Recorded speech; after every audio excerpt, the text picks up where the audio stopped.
Perfect. I read like a portion of it, so All I'm right, so excited. welcome everybody to the reading of Star Wars Episode 9, Duel of the Fates, the written but never filmed Star Wars sequel. And let's do a quick introduction at the top here. Playing Rey, we have Molly. Playing Finn, Casey. Playing Poe and another rogue, Han Solo, Mr. Walter. Playing Rose, as well as Connix and Dade, Karina. Playing Kylo Ren, Ben, and Obi-Wan Kenobi, Logan. Chancellor Hux, Jeremy. Leia, the General Princess herself, Jessica. Both Luke and C-3PO, Joshua. And filling in several roles for us is going to be Matt as Yoda, Emperor Palpatine, Admiral Vaughn, Commander Selleck, and Tor Valen. And then Seth and I will be filling in everything else. So without further ado, guys, let's just go ahead and get this thing started. A long time ago in a galaxy far, far away, Episode 9, Duel of the Fates. The iron grip of the First Order has spread to the farthest reaches of the galaxy. Only a few scattered planets remain unoccupied. Traitorous acts are punishable by death. Determined to suffocate a growing unrest, Supreme Leader Kylo Ren has silenced all communication between neighboring systems. Led by General Leia Organa, the Resistance has planned a secret mission to prevent their annihilation and forge a path to freedom. Exterior, space. A rich tapestry of stars reaching beyond all we know. Two sharp points of a space station enclose the sides of the frame as we drift backwards into the glowing rectangular entrance of a docking bay. Interior Kuwait Orbital Ring Docking Bay Day. A First Order transport touches down. A wide platform descends, revealing a variety of droids. Graphite BB unit carefully splits off from the group. Interior Kuwait Orbital Ring Corridor Day. The graphite BB unit swerves to avoid a brutish labor droid, scraping BB's spherical side against the wall. His head tilts down, checking a scuff on his paint, revealing orange beneath. It's BB-8, deep undercover. He lets out a familiar, uh-oh. He rotates the orange scuff beneath his head. Interior surveillance den, Kuwait Moon Day. A comm device blinks in a cramped room stacked with recycled Imperial gear, and Rose Tico, adventure worn and battle ready, grabs it with gloved hands. BB-8, you in? Beep, beep, beep. BB-8 beeps affirmative. Rose looks up through the broken roof. There he is. Rose looks up through the broken roof at the orbital ring in the sky above. Star Destroyers protrude from it like spikes on a punk bracelet. I need eyes on the checkpoint. Interior Kuwait Orbital Ring Day. BB-8 plugs into a scomp terminal, anxious, tense. Out of the window, the glowing Kuwait moon, sun cresting its horizon. Interior Surveillance Den, Kuwait Surface Day. A holomonitor grid lights up, blurred and scrambled. Rose straps electro goggles over her cracked leather flight helmet. Attaboy. Rose's POV. The images unscramble, revealing a security checkpoint. The HUD zooms on an approaching dropship. Here they come. Exterior, Quat Moon Security Checkpoint Day.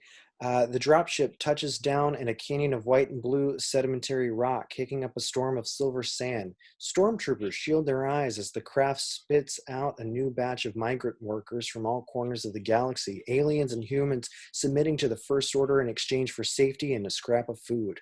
Stormtroopers funnel the migrants toward a weapons detector. We notice Finn disguised in rags among them. Checkpoint. Keep your head down.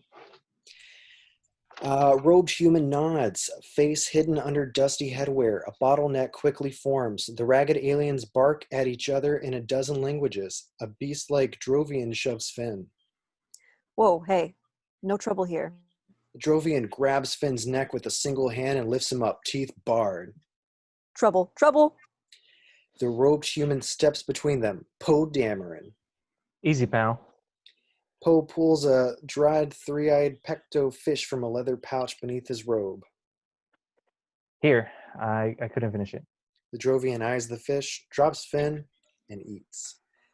We notice Poe's hand on a concealed blaster beneath his robe, and Finn regains his footing, clenching his neck. Thanks.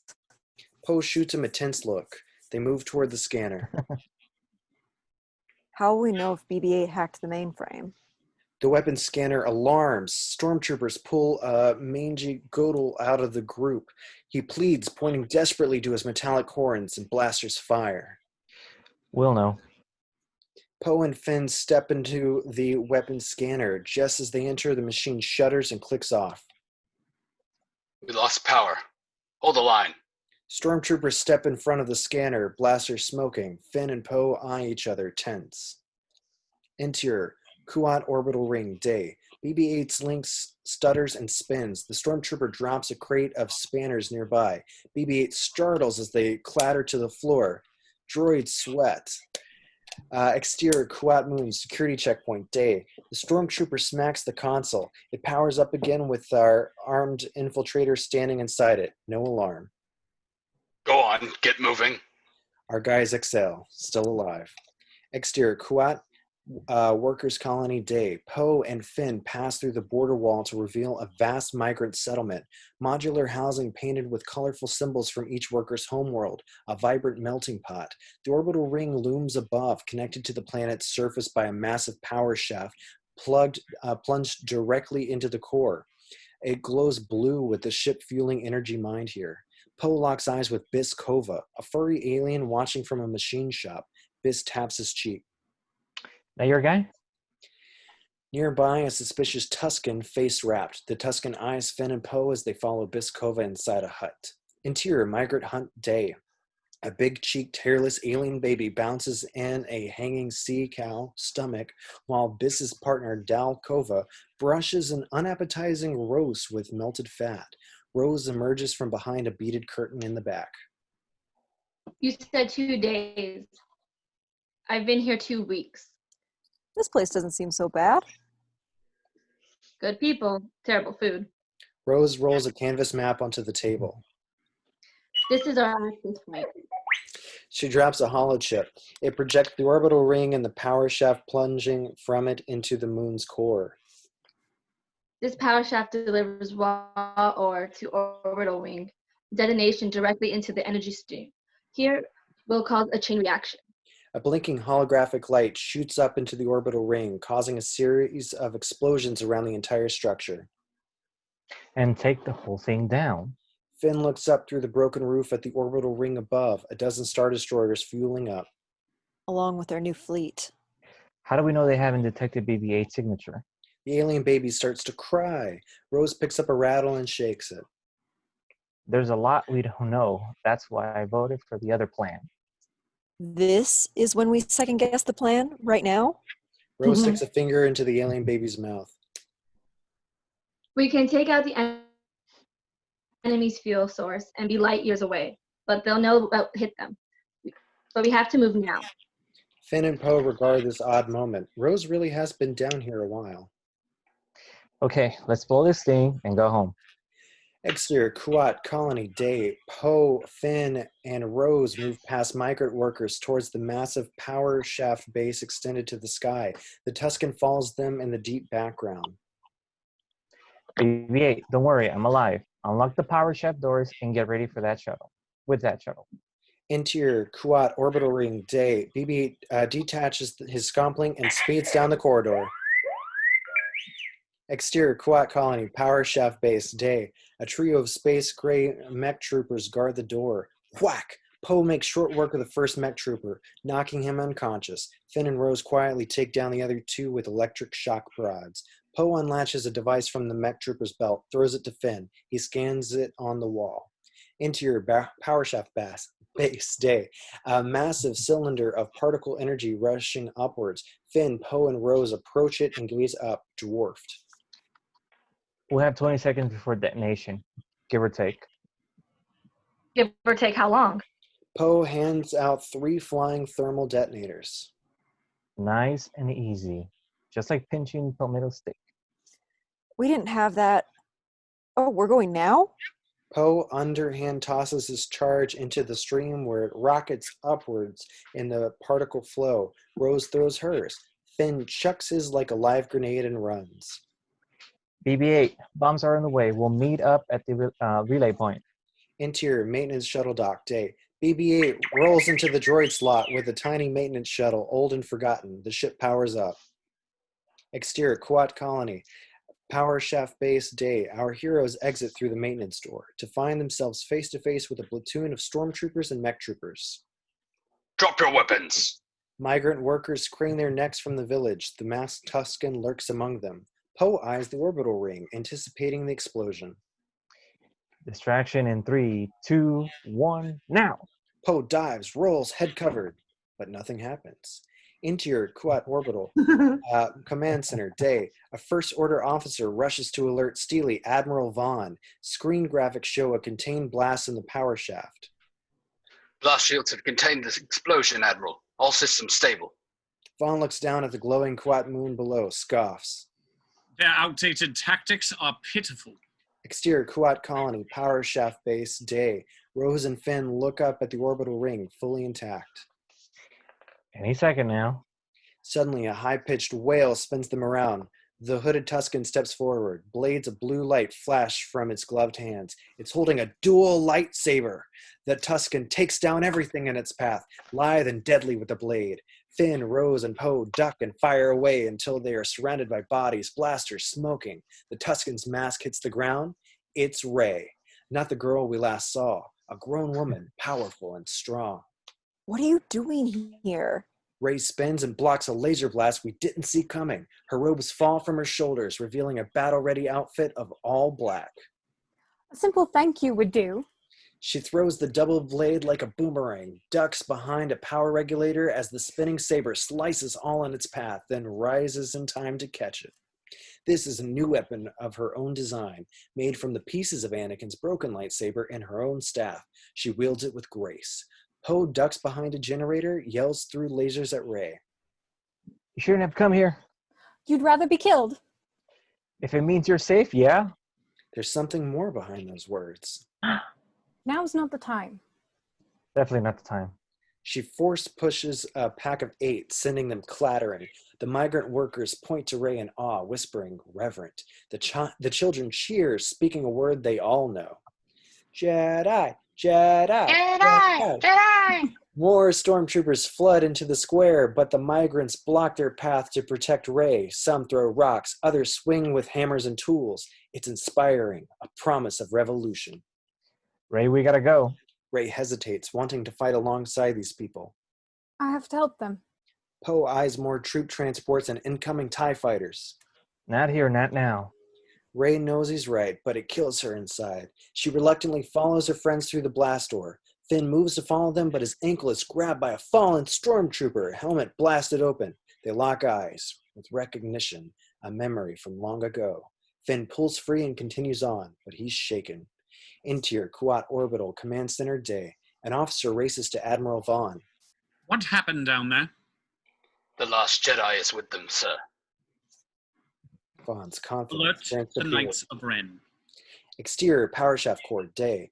Rey, Poe, Finn, and Rose race toward a maintenance turbo lift that runs the length of the power shaft to the ring above. BB-8, we're coming up to you. Plan's gone sideways. Exterior space. BB-8 has already left the orbital ring in the shuttle on his way down to the rendezvous point on the planet's surface, per the plan. He beeps incredulously. Exterior Power Shaft Core day. Poe looks up at the ring above. We're gonna need another ship. His eyes settle on the Eclipse, a colossal star destroyer docked just above them, an ivory pirate ship in space. You're not serious. That's an Eclipse-class dreadnought. You can't fly. I can fly anything. Rose hacks into the turbolift. The glass door opens. We're in. Interior turbolift day. The door slides shut, cutting off the sound. Clench everything. The turbolift capsule rockets up into the tube, traveling from the planet's surface to the orbital ring in seconds. Interior Quat orbital ring fueling dock. The turbolift door opens to find the stern of the Eclipse dreadnought right in front of them, miles wide. Thick fuel lines attached to the propulsion engines. Glide rovers shuttle supplies to the ship. You're sure about this? Nope. We had better odds on Raxus Prime. That was not my fault. You need to let Raxus Prime go. They hop into a glide rover and speed off. Interior observation tower, day. Admiral Vaughn watches the glide rover race toward the Eclipse. Where are they going? The glide rover disappears inside the dock destroyer. Admiral Vaughn cracks slightly as their plan dawns on him. They can't possibly. Admiral Vaughn leans over First Order tech. How many men on that ship?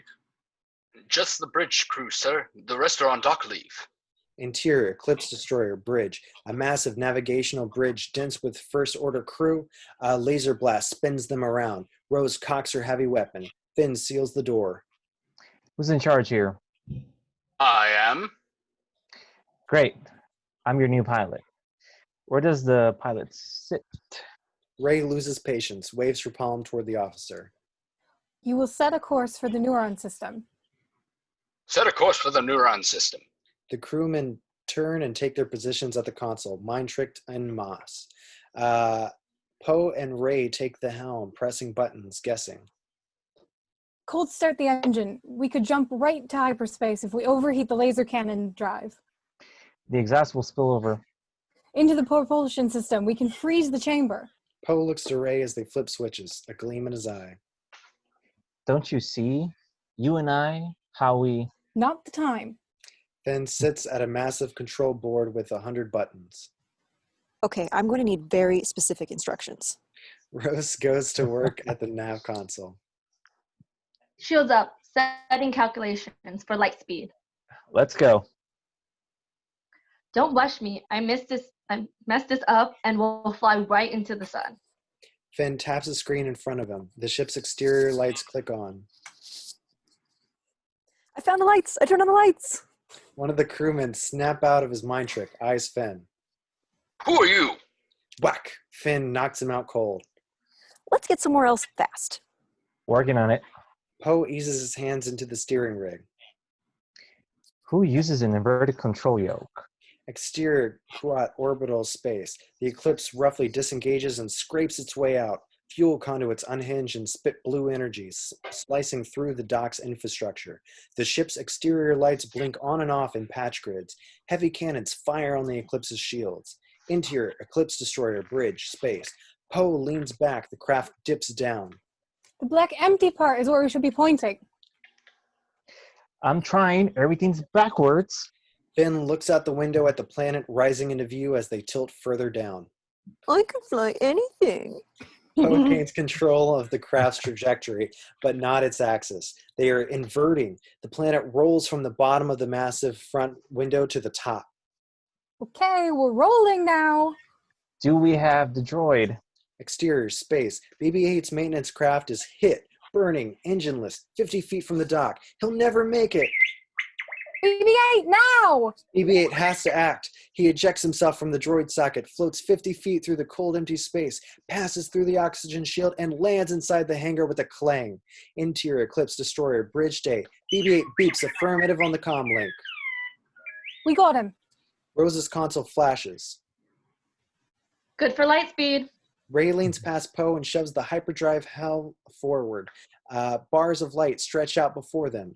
Exterior Kuwait, orbital ring, space. The Eclipse blurs and vanishes. Silence. We tilt up, stars raining down. Whoom! A jagged, sinister ship appears from hyperspace. Knife 9, shaped like an arrowhead with adjustable wings. We follow it back toward the orbital ring. Exterior, interior, Kuwait, orbital, external landing area, space. Knife 9 lands on an exposed landing pad, protected by a quantum shield from the cold dangers of space. The Knights of Ren appear from their ship. Hataska Ren, the leader, armored and caped in black. Ott Ren and Laurel Ren seem to work as a duo. Jeddak Ren is the rogue, his mask evoking an angry ghost. Hataska eyes the scene in studied silence. He turns his ominous masked gaze to Admiral Vaughn, here to meet him.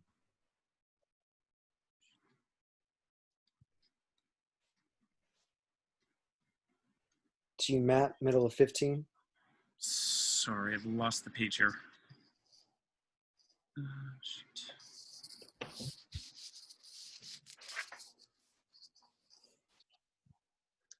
Here we go. Sorry. We uploaded a veil cipher to the droid. You'll have her location the moment a probe is within range. Hataska Rin draws his darksaber and cuts down Vaughn. A few stormtroopers instinctively raise their weapons. The other knights raise their heavy blasters. Officers and stormtroopers back away, tense, afraid. The knights holster their weapons and return to their ship, leaving Admiral Vaughn's body in their wake. Cut to exterior Coruscant, day. A dense cloud layer pierced with skyscrapers. We follow a security craft down through the fog to reveal the city unrecognizable from its heydays. New structures built atop the deco architecture of the Old Republic, growing older as we descend to the decrepit streets below, sedimentary layers of progress. Exterior Coruscant, Imperial Boulevard, day. The security craft lands on a broad avenue rife with despair. Immigrants from 1,000 systems, all seeking a better future for their children. The cruiser unloads a squad of 8 stormtroopers on hovering Night Sister speeder bikes. They disappear down long alleys, spreading out into the populace. One buzzes past a dirty propaganda billboard with the familiar First Order symbol and a message, "Join today." Someone has painted "Don't" above the join. A street kid, Dade, 12, eyes a pair of patrolling stormtroopers as they rough up a limbless alien. He picks up a piece of broken cement, aims, throws. It hits the trooper in the head. Both spin, blasters up, but the kid is long gone. A bantha horn sounds on high. Dade races through the plumes of smoke past buildings with shocks of old Republic-era technology, revealing exterior, Monument Square, day. A massive open plaza connected by a web of boulevards. The First Order Capitol towers over it, a jagged structure balancing on the surface like a spinning top.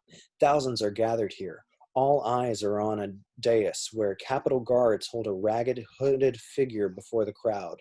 The people look to the sky at a hologram of Chancellor Hux, 4 stories tall. Dade waves closer. Today, another conspirator stands charged with treason.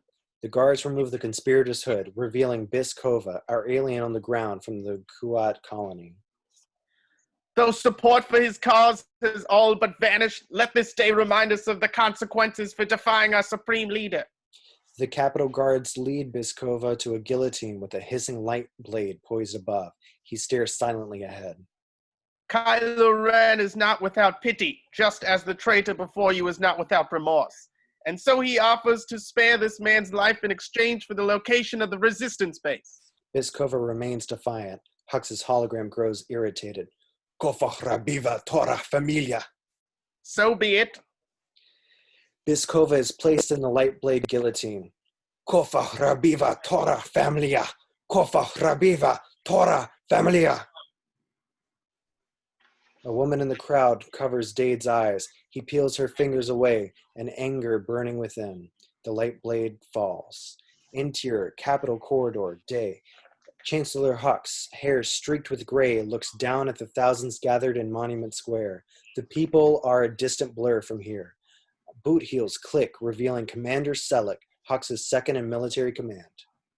Sir, they're here. Interior, Capitol War Room, day. A clawed hand reaches into a silver tureen of baby shocks, huddling together for warmth. We follow the squealing animal into the mouth of Lord Geralt, an alien with razor teeth. He sits at a table of galactic warlords, tribal, wealthy, coated in elaborate robes and stolen jewels. Chancellor Hux speaks to them, nostrils flared at the smell. I assure you the stolen destroyer will be found. Our probe droids are scouring the galaxy as we speak. A dreadnought-class warship just slipped through your fingers, Hux. Your words don't inspire confidence. A lone signal won't be difficult to find. Our transmissions blockade has silenced millions of systems. You can silence planets, not people. There have been uprisings. We must not allow the seeds of revolution to take root. The First Order will punish those who defy your rule. Submit your youth for conditioning. They will teach their elders the rule of law. Jordan Old, a nasty dreadlocked Weequay, chimes in. It's Skywalker they believe in, not the law. And his apprentice, this girl, this Jedi, she's become a symbol of hope. Raykar Shin, a species with curved spider fangs for teeth. The people believe she will destroy you, Hux, and your master. Kylo Ren is no master, certainly not mine. Ugmat, a shapeless Noid, pounds the table with his tiny hands. We must kill the last Jedi!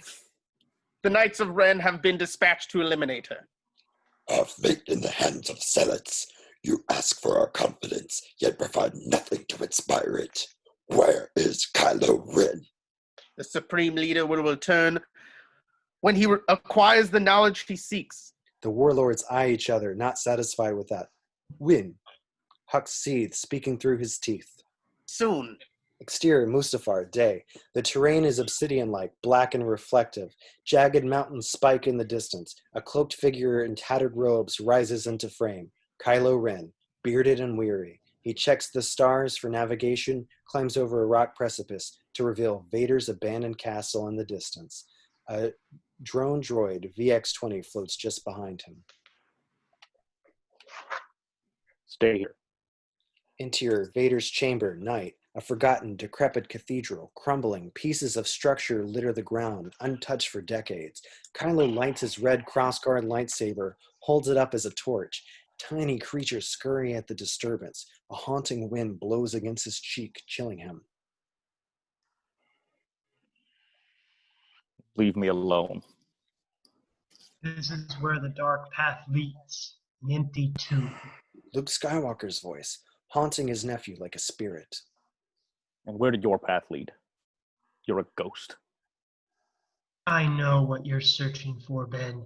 Your master promised you strength, but you feel hollow. Soon I will be more powerful than any Jedi. Even you. Are you sure?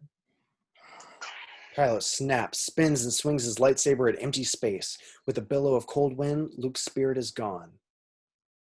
Go home, Ben. Go home to Leia.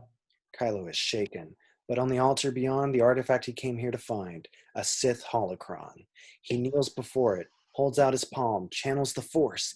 The three sides of the pyramid pull away, revealing an energy within. It grows in intensity and projects a hologram of Emperor Palpatine, recorded decades ago.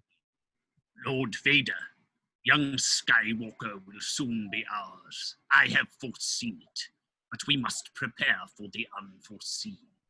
Should he strike me down, you will take him to the Remnicor system. There you will find Tor Valum, master of the Sith Lords, who instructed me. The holocron's blue light swirls red. It emits a laser that scans Kylo's body.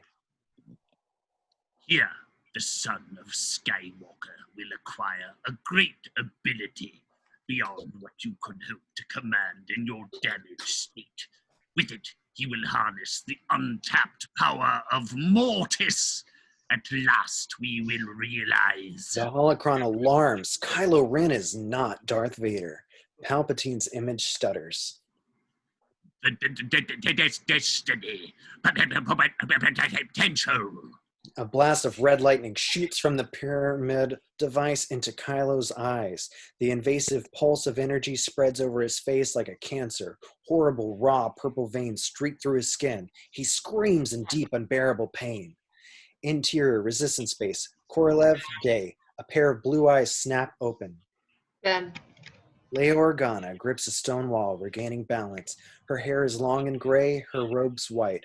A wise and elegant leader, Leia has suffered more loss than a human can endure, but she remains a rock in a raging river. She stands overlooking a terrain of rainforest dusted with crisp white snow. Korolev, the Resistance's secret base. She senses a presence behind her. Speak. Chewbacca approaches with Lieutenant Connix, wounded in battle since we last saw her. She now has a visible scar. The team has returned, General. Mission accomplished? Not exactly. Connix nods to the sky beyond. Leia turns to see the Eclipse destroyer descending to planetfall over the snowy jungle, escorted by X-Wings. They look like flies next to it. Interior, Eclipse destroyer, bridge day. Leia storms onto the bridge as the First Order officers are escorted out in handcuffs. You are in strict violation of the Corlean Accords. Yeah, put it on my tab. Rose rips the officer's ID bars off his uniform. You mind? I collect these. Oh, shoot. What should we do with them, General? Cook them dinner. They look thin. The punishment for your act of rebellion will be swift. The door is shut in his face. Scan the ship. This thing could be crawling with enemy troops. But our team didn't consider that, did they? Come on, tell me you haven't always wanted one of these. Leia gives him a look. Insufferable. Prepare for evacuation. We're leaving. What? Why? You stole a Star Destroyer. I disabled their homing beacon. We're free and clear. Would you bet your life on that? That stops them both. Leia looks past them to Rey, in a corridor off the bridge, alone. Go. Leia approaches Finn. How's she doing? Hard to tell. Maybe you can talk to her. She doesn't need a master right now. She needs a friend. Interior, Eclipse destroyer, corridor, continuous. Finn approaches Rey, tentative. You okay? I failed. Don't say that. They know our tactics. We've been fighting this war for too long. Those people, the children, I saw hope in their eyes. They believe in you. We all do. Those words add more weight to Rey's heavy shoulders. I can't be who they want me to be. I'm not strong enough. That's not true. Every night I wake up screaming. Every night another bad dream. Is it him? There's something between us. I can't explain it. You have to shut him out. He can't change. It's too late. It's never too late to change. You taught me that. Chewbacca Bray is excited. He's looking out a small rectangular porthole into the hull of the ship. What is it, buddy? Interior, Eclipse destroyer, weapons arsenal day. Chewie opens the blast door, revealing a mile-long arsenal of decommissioned Imperial weaponry. Ships, walkers, urban assault vehicles, mounds of heavy artillery. Finn's eyes light up. This is enough firepower to take the capital. Poe, you need to see this. Poe and Rose join them on the Overlook. It's a game changer. See, when have I ever come empty-handed? This was the plan. Was it? We have ships, weapons. All we need is an army. How? Nobody can hear us. We're in the dark. We push it on Rey, those words resonating with her. We don't have to be. Interior, Millennium Falcon day. Rey opens the ancient Jedi text from Ahch-To, laid out on the holochess table. Finn, Poe, Rose, Chewie gathered around. The Jedi had a communication system before the Old Republic. It was powered by a nexus beneath the temple. Sketches of a tower in the old Jedi temple on Coruscant, light flowing from the spire into space. A Force beacon engaged to call the outlying systems to war. No way it still works. Old Republic tech is better than the junk we have today. That frequency predates the Empire by 1,000 years. The First Order's blockage couldn't disrupt the signal. It's worth a shot. They looked at Poe, the de facto leader. Anything is worth a shot. Yeah, I hope so too. Rey? Rey hesitates for a reason she doesn't yet understand, a dark, ominous feeling. Rey? She snaps back to them. Hope is all we have left. Interior, Resistance Base, Jedi Dojo, day. Whack!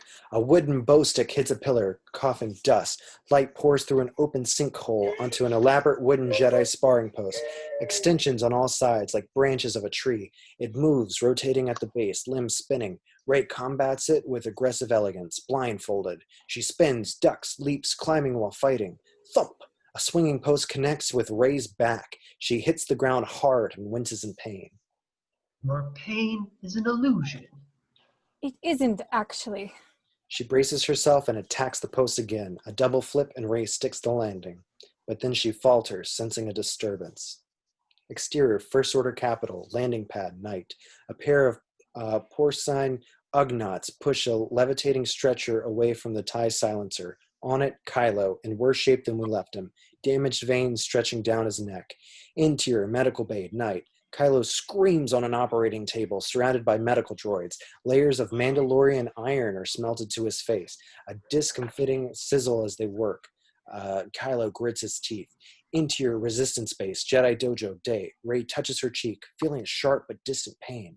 Interior, medical bay, night. Kylo screams as a jolt of electricity flows into the iron on his face, finishing the job. He is suddenly racked by a vision. A mountain, snow on the jagged peaks, a temple older than all known time, an ancient chamber, 2 massive thrones built into the rock, a well of light pulsing from deep below. Interior, resistance base, Jedi Dojo, day. Rey is racked by the same vision, but it continues. A dark figure, hooded and masked. Kylo Ren. He activates his red lightsaber, facing off with Rey before the 2 thrones. They fight, vicious, intense. With a sharp swing, Kylo strikes her down. Back to Rey. She tears off the blindfold, breathless. What did you see? I saw a mountain, 2 thrones in the rock. Kylo Ren was there. Changed. Luke Skywalker steps into the light, a more tangible form of Force Ghost similar to his projected self on Crate. You saw the future. Kylo saw it too. I could feel him, like he was there with me. Where? Mortis. Luke turns grave.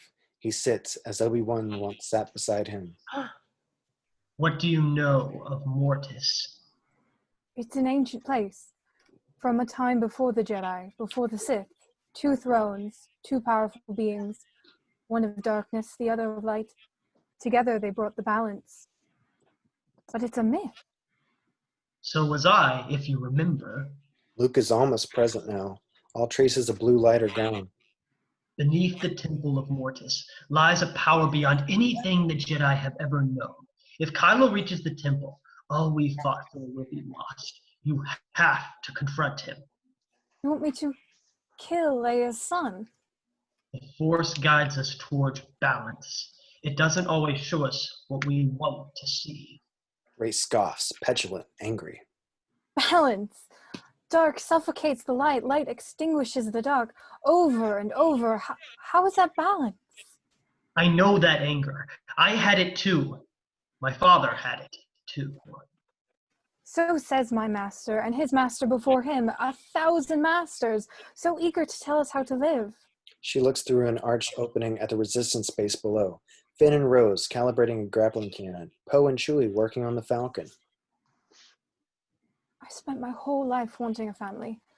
Now I've got one. I won't abandon them. The Force is speaking to you, Rey. Maybe I'm not who it thinks I am. Who are you? I'm no one. If that's what you believe, the last Jedi is dead. Rey sets her practice staff alongside a line of others. Maybe he is. Interior, medical bay, night. Kylo's medical slab rises vertical. He looks into a mirror at his altered face, half covered with smelted iron. A monster. Finish it. A new mask lowers onto his head and locks into place, spitting steam. We don't see the front of it, not yet. A strip of glowing buttons light up the underside of his forearm. The Medroid presses a code, and the helmet beeps. Breathe. He does. A new sound different than Vader's, guttural, deep. Interior, Chancellor Hux's chamber, night. Ornate drapes and an iron indoor fountain. A huge throne-like chair faces the city through a massive circular window. Hux removes his trench coat, pointed hat, catches himself in the mirror, touches the streak of gray hair. He peers into a glass case at an object of his affection, a lightsaber resting on a pedestal, collector's item. He gazes at it with envy. Hux removes a few coins from his pocket, places one on the table, extends his hand, and tries to use the Force to move it. It doesn't budge. His face grows red from trying. Has all been well in my absence. Hux startles, embarrassed. Kylo's masked face is in shadow. Supreme Leader, you've returned. If I'd known. I don't need grand displays, or processions, or titles. Chancellor. Kylo steps into the light. The new mask is reminiscent of his first, but sharper, nastier, much scarier. My knights tell me the girdle was within your grasp. Apparently your knights took it upon themselves to deal with my general's failure. And how should I address your failure? Hux turns whiter, takes a small step back. What happened to your... She's beloved, isn't she? Belief is the solace of peasants.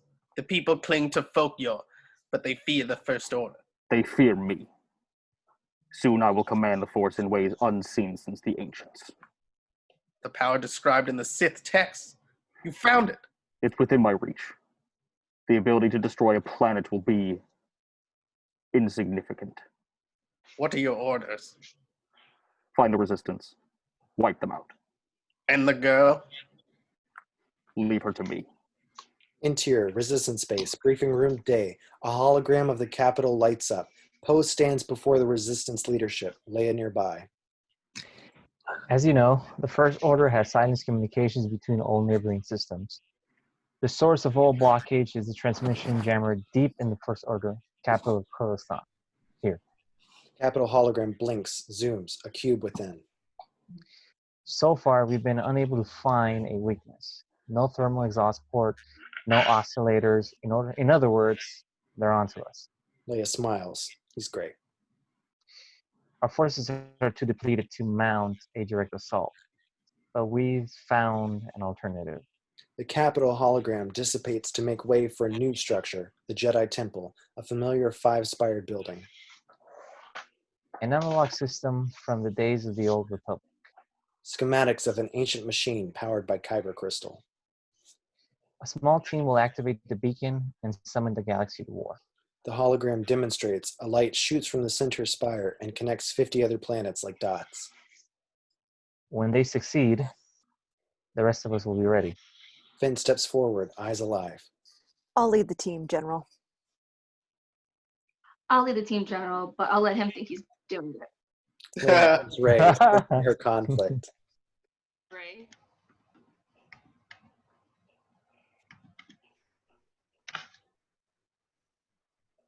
You're muted. Yep. They're looking for me. It's dangerous enough as it is. I can't go with you. Poe's smile fades. Leia doesn't press it, reading the room. Prepare to evacuate. We'll reconvene at the rendezvous point. On R2-D2 and C-3PO, on the edges of the room, R2 beeps. Coruscant, find me a good idea from those scrambled circuits of yours. Coruscant will be quite pleasant this time of year. R2 garbles and rolls off. C-3PO follows. Yes, a proper refined city will be welcoming after hobbling down here like a gundark. Interior, resistance base, corridor, day. Poe catches up with Rey. Hey, what was that about? I have to bring an end to all this.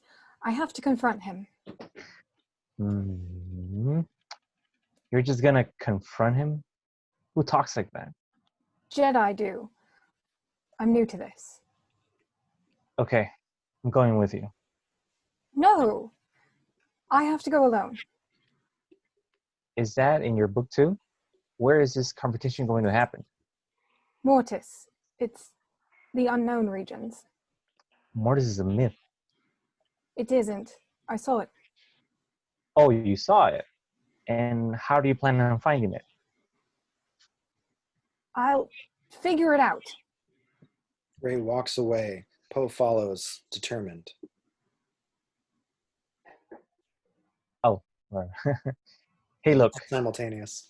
Hey, look. I know you think I'm wasting air on any mission, Master Jedi. Please stop calling me that. But the thing is, I know someone who can find the system you're looking for. If it's one of our Flight Academy friends, I swear. It's not one of those guys, but those guys are great.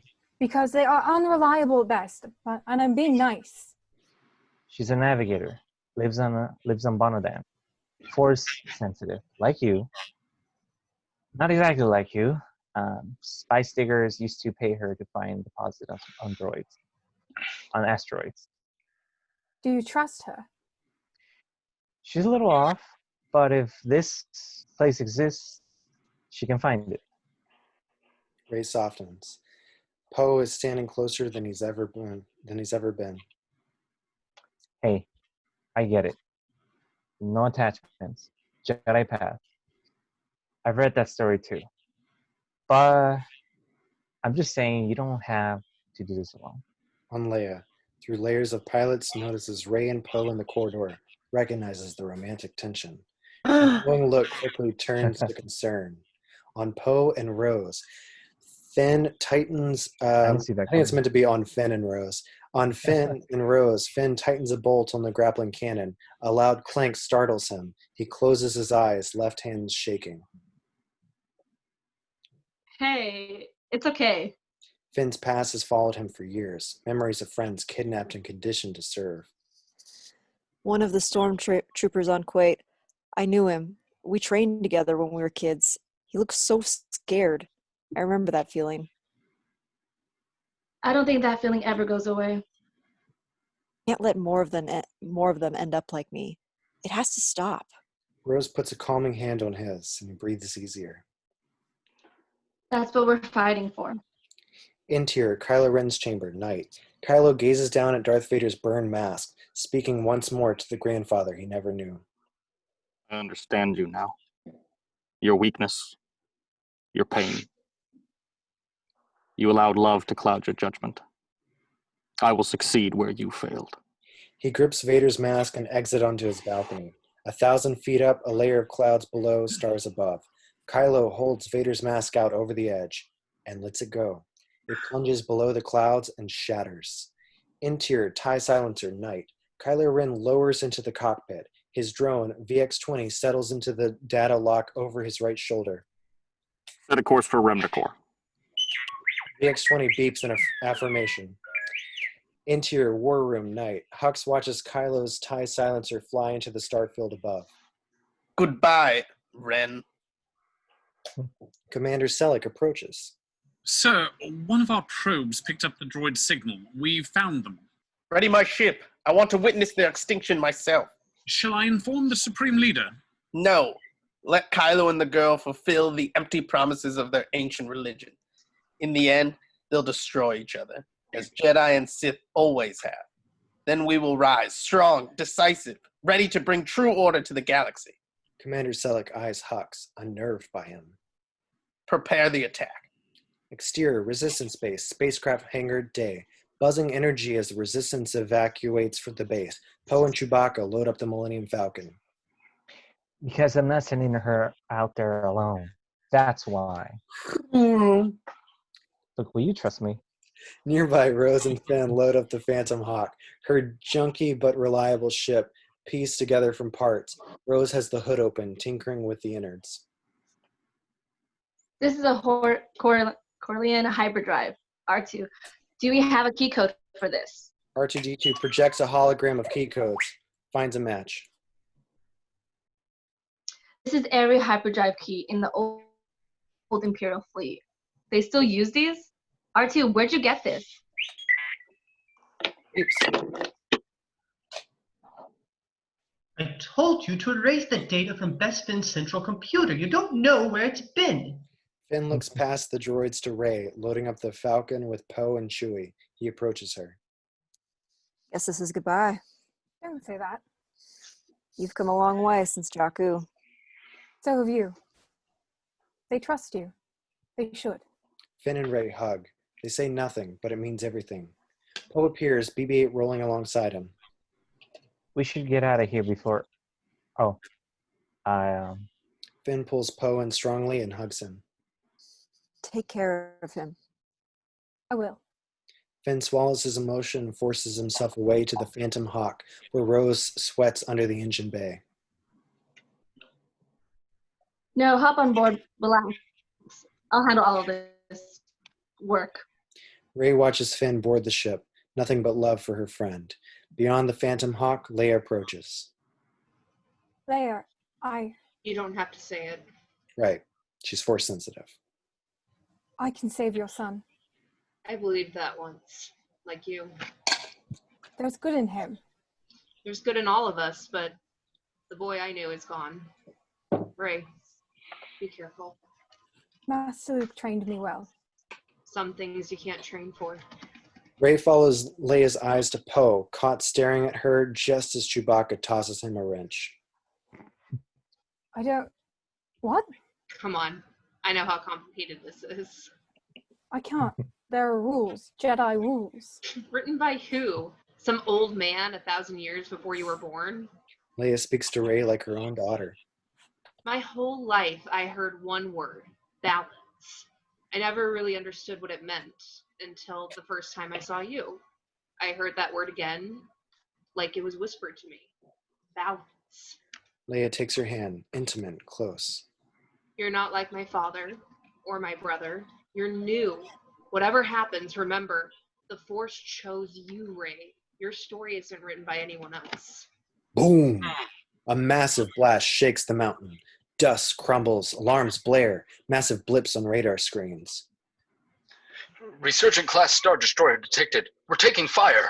Exterior space, Korolev orbit. The finalizer bears down on the planet while two other First Order starships arrive from Lightspeed, flanking it. Interior, finalizer, destroyer, bridge, J. Hux looks out at the glowing planet beyond. Decimate any ships leaving the planet. Charge the primary weapon. Interior, resistance base, spacecraft hangar, Day. Boom! Alarm lights flash. Pilots run for their ships. Emergency evac. All personnel and craft to rendezvous point Crimson. Resistance guards surround Leia. Route all unarmored transports to the Eclipse. It's our only way out. Leia locks eyes with Ray as she goes. Ray, we gotta go. We have to go. Ray, Ray races up the Falcon ramp. Poe yells to Finn. go. Get out of here. Finn and Rose hurry into the Phantom Hawk.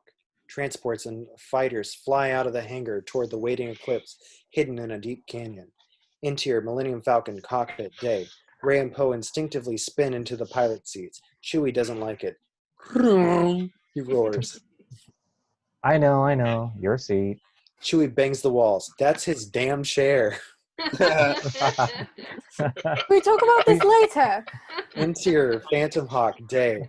Rose reverses their ship out of the hangar. Another blast from the Star Destroyer pulses the shields.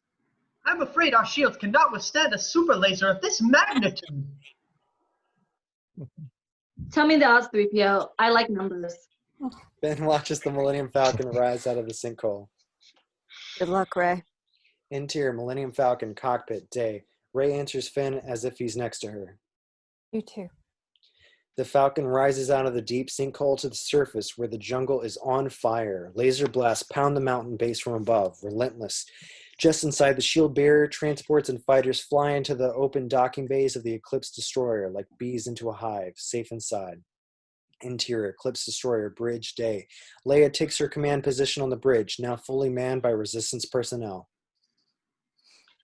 Shields are at 8%, General. We can't wait any longer. She takes one last look at Korolev, another home taken from her. Interior, finalizer, destroyer, bridge, Day. Hux's pale face glows from super laser fire. Primary weapons charged, sir. Fire. Interior, Phantom Hawk, space. Finn and Rose feel the heat of the explosion all around them as the light bends ahead and they escape into hyperspace. Interior, Eclipse Destroyer, bridge, Day. Leia closes her eyes, feeling the loss of the men and women left behind as the Eclipse makes the jump to light speed. Exterior, Korolev, Day. The Eclipse vanishes in an instant. The finalizer super laser finally cracks the shields. The base erupts. The entire planet explodes in hellfire. From the ring of destruction, the Millennium Falcon rocks out into space. Interior, Millennium Falcon, cockpit, space. The ship rattles. Mountainous chunks of space rock spin away from the exploded planet, creating a field of obstacles all around them. And Chewbacca whines, I know. We can't make the jump with all this debris. Neither can that destroyer. Chewie, clock your signal. Cloak your signal. Boom. The Falcon quakes. Damage alarms blare. They swerve and dodge through chunks of destroyed planet, some pieces still intact with mountains, jungle valleys, and waterfalls frozen by the cold of space. A familiar ship enters frame in blazing pursuit. The dark and jagged Knife 9. Interior, Knife 9, cockpit. Jadik Wren at the helm. Ott and Laurel flank him in elevated gun chairs. In the deep background, Hadaska floats in an electro-oxygen chamber, tubes weaving around his body. Ott and Laurel unload waves of targeted blasts on the Falcon, exploding remnants of planet when they miss the ship. Interior Millennium Falcon cockpit. Boom! The Falcon is hammered with laser fire, relentless. Who's this? Ray eyes the pursuing ship on the rearview graphic monitor. Let me fly. I've got the yoke. My yoke. My ship. Chewie roars, both wrong. Exterior planet debris field, space. Knife 9 pursues the Falcon through the spinning pieces of Korolev, trying to avoid collision without losing the target. The Falcon gets close to one of the planetary fragments and buzzes the surface, dodging blasts as it flies up the face of a frosted jungle mountain in space. The horizon spins as the fragment spirals above both ships, spinning out on its chaotic trajectory. Suddenly, the mountain is inverted above them with the blackness of space below. Interior Millennium Falcon cockpit. Poe fires on the jagged mountain peak, hanging above them now like a stalactite. The mountain peak blasts apart, sending projectiles spinning into the path of the pursuing craft. Knife 9 is hit by a sharp piece of rocky mountaintop, sending it wildly off course. We're clear. Punch it. Light bends ahead and they rocket into hyperspace. Interior Knife 9 cockpit. Alarms blare as they spin out. Jeddak Rin regains control, righting the ship. The Falcon is gone. Jeddak Rin approaches the electro-oxygen chamber, eyeing Hadaska through the glass. Wires protrude from his mask into the main computer. He's in some kind of induced sleep. What do you see, brother?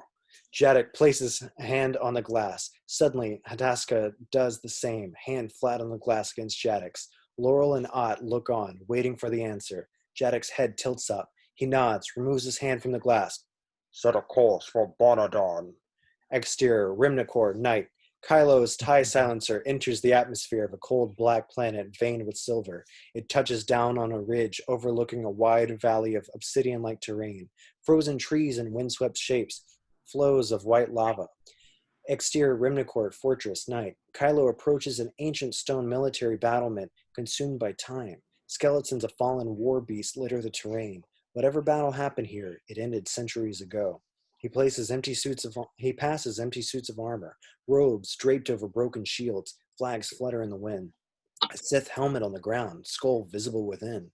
A reminder that while the Jedi live on, the Sith become dust. His tracking beacon flashes a single red dot, a life form detected.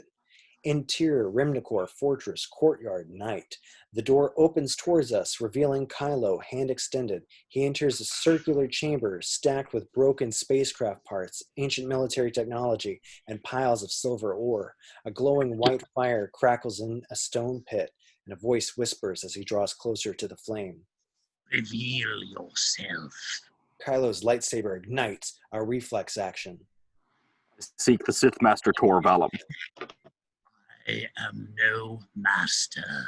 The mountain of junk moves, and from it, as if disguised within, comes Tor Valum, 7,000 years old, an alien of unknown origin, spindly and tense, sinew and muscles pulled tight.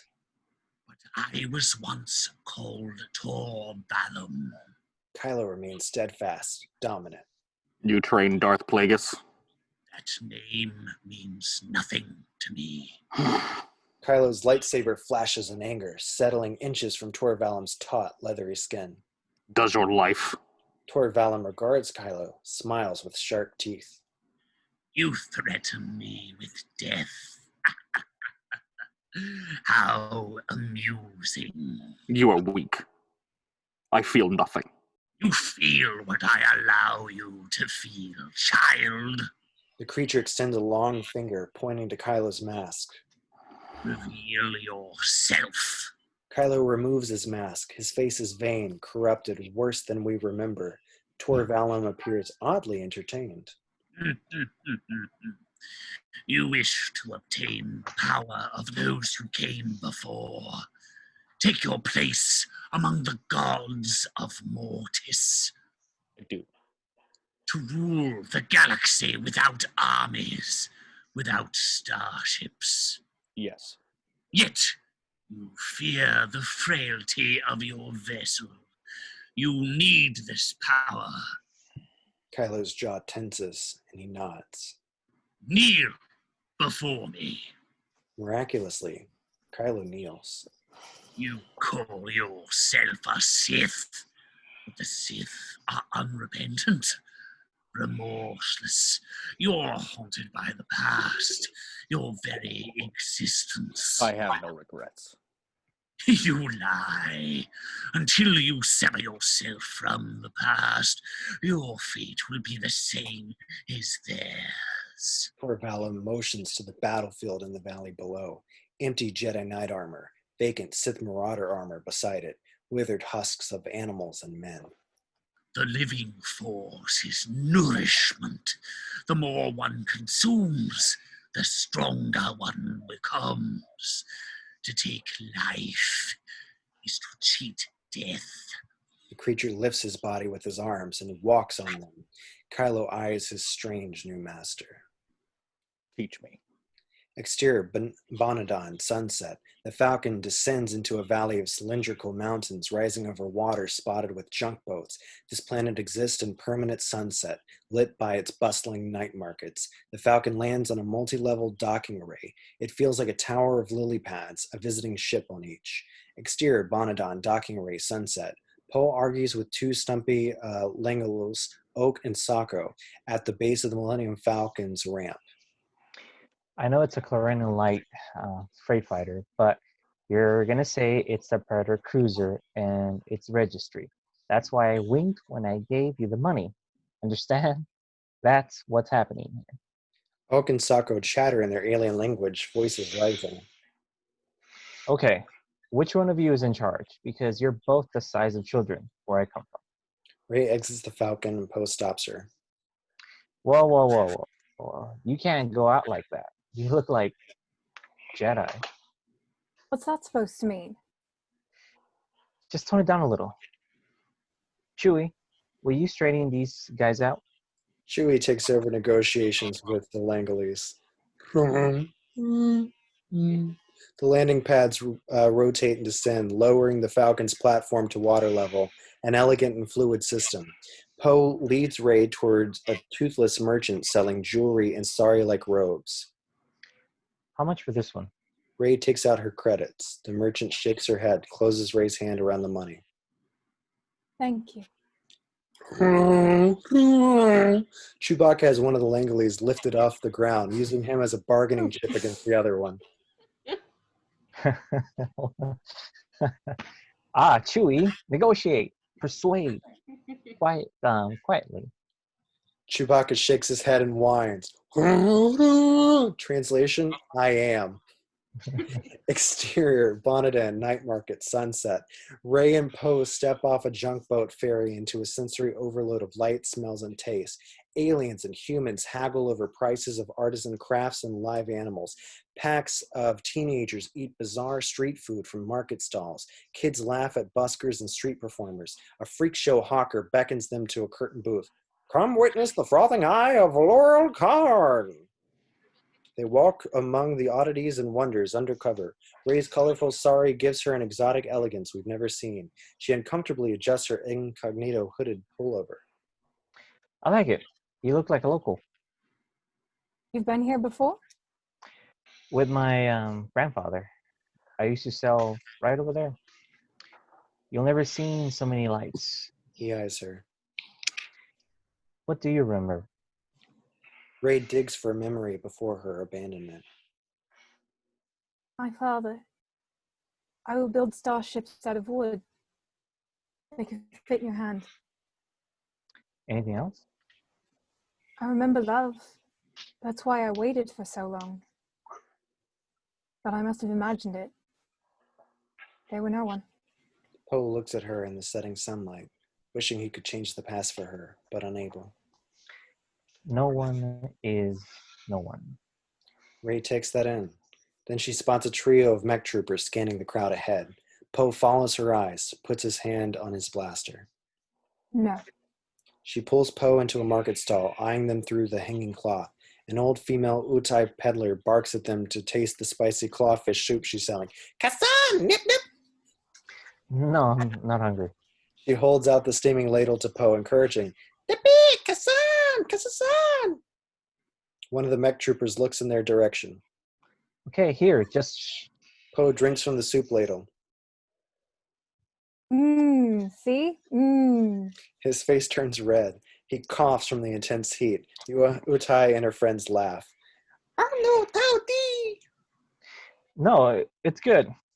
He coughs harder, getting worse. The mech trooper moves in their direction, hearing the violent coughing. Ray grabs Poe by the shirt and pulls him into a kiss, hiding his face behind her headscarf. The mech trooper sees the two lovers from afar while the Utai women applaud in the background. He moves on.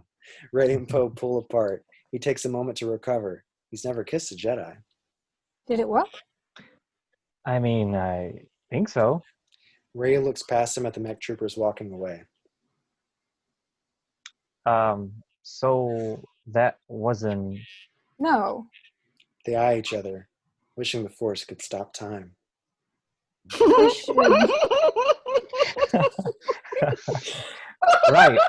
Right, yeah.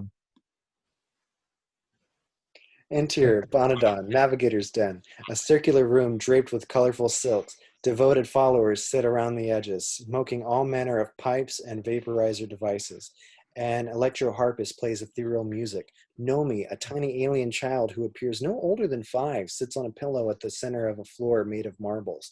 She consults quietly with an alien couple on the brink of divorce. They cry, touching foreheads. Ray and Poe enter through hanging beads. Easy in the details. She doesn't have to know who or why, just what. Nomi senses Ray and smiles past the couple in front of her. A Jedi, the last. All eyes turn to Poe and Ray.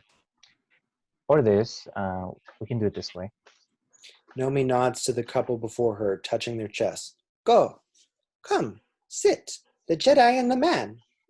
Conspiratorial asides in the gallery, Ray and Poe walk barefoot over the marbles fitted into the stone floor. You seek a place. A planet. Mortis is the place. Yes, I saw it. The mouth of the Jedi stops and the mind makes the picture. The Force fills the Jedi and reveals the destination. Poe nods encouragingly. Ray closes her eyes and breathes. The tiny marbles in the floor rise into the air, taking the three-dimensional shape of the galaxy all around them. The destination is very old, the first to know the Force, the first where the good was done, and the evil too. Ray opens her eyes, surrounded by floating marbles. Which one? The destination lies within. Look, we're in a hurry. The man will not speak. The marbles swirl above Ray, a galaxy around her. The eyes close. Only the Jedi knows the path. Nomi's voice grows distant as Ray falls deep into meditation. Flash to Mortis, snow on the peak, autumn leaves in the valley below. There the two will meet, drawn together by the Force. The temple, 2 thrones in the rock, a well of light pulsing from deep within the mountain below. The dark side and the light. A cloaked figure standing before Ray, his mask unmistakable. There she will make the sacrifice. The flash of a red lightsaber, jarring, violent as Kylo Ren strikes Ray down. Ray snaps out of her vision. Earlier. Oh, wait. What? A flat black oval stone at the center of the marble array falls from orbit into Nomi's palm. What do you mean, sacrifice? She hands it to a rapid-sized astro scrivener, Geb, seated at a tiny easel. He paints a star map of the chosen location. The Jedi must go alone. Now, hold on a second. Geb, the astro map maker, tears the drawn planetary map off his easel, limps to Ray and hands it over. Thank you. We're not leaving. What did she see? What did she see? The Jedi will make the journey. The journey will answer the question. What question? Can we all just take a deep breath and talk about this? Ray stops at the door. Is there another path? Nomi looks at Ray with wide, unreadable eyes. There is always another path. Exterior Coruscant night. Rose's Phantom Hawk descends through the skyscraper canyons. The city plunges underground below them, dense and alive, like roots of a tree. Interior, Phantom Hawk, night. Finn and Rose observe through the cockpit panel. So many people living underground. Rich bugs don't spend much time thinking about what they're standing on. Finn eyes the darkened Jedi temple in the distance. That's it. Drop R2 and 3PO at street level. I'm afraid all my knowledge of Coruscant is limited to the upper levels. Elite! Where do you even learn these words? Exterior, Coruscant, night. The Phantom Hawk rises from the streets, leaving R2 and 3PO behind. The ship ascends on the darkened roof of a skyscraper in skeletal stage, lights off. Interior, abandoned skyscraper, night. An unfinished floor, beams and girders only. Rose and Finn open a case, fold out their grappling cannon. Thunk, thunk. Rose bolts the gun into the concrete floor. Finn attaches a sniper scope into the muzzle of the cannon, aims at the top of the Jedi Temple spire a quarter-mile away. Ready? The grappling cannon fires, sticks, and they harness in. You don't have a fear of heights, do you? It's not the height I'm afraid of. It's hitting the ground. So you'll be fine if we don't hit the ground. They unlatch and zipline 1,000 feet above the city. Interior, Jedi Temple spire, night. Finn and Rose crash through the shattered window and unbuckle. The chamber is barely recognizable, long forgotten. R2, do you have that message ready? Exterior, Jedi Temple courtyard, night. R2 beeps, leading C-3PO through the decrepit courtyard at the base of the temple, a sad reminder of a better time. This doesn't look like the Jedi Temple to me. They move past oil drum fires and covetous looks from the city dwellers, the poorest of the poor. What do you mean I stand out? Gold is not ostentatious. Leave the vocabulary to me, you glorified mechanic. A vagabond alien steps in front of 3PO. Several others appear from behind, rubbing their hands across his wares. Excuse me? Oh my! A strobe light blinds them. Get away from that droid. The dwellers scatter. The strobe shuts off, revealing the light and the audio recording came from R2.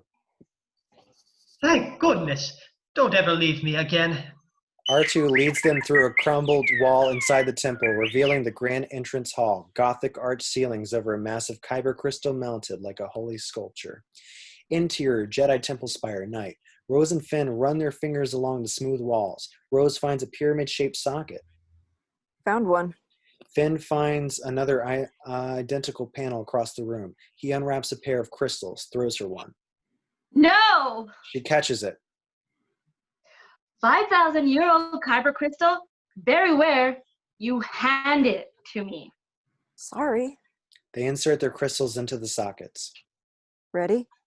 3, 2. Click. The spire rumbles. The floor opens. A huge copper machine rises up. Old Republic tech around a central conducting chamber. Power flows through it, humming, grand. Then it shorts out. Sparks fall. The machine goes dark. Can it be easy? Just one time? Exterior, Rimnicord, night. A 3-tusked gronk boar squeals, struggling to run in place. The animal's eyes roll back as the living force is drained into Kylo's open hand, reducing it to a husk. Kylo opens his eyes. His face has more life. His eyes brighter, stars receded, empowered, grateful. Tor Valum smiles like a parent who just taught his child to ride a bicycle. More. There is no more. You have consumed all that remains. A wind cuts from an ice cave beyond, a faint glow within. What's down there? A virgins. I can feel it. There is more within. Go. Kylo puts on his mask and enters. Interior, Virgin's Cave, night. The light from Kylo's red saber refracts in the vast walls. The cave is empty, but not silent. There is a sound from the darkness.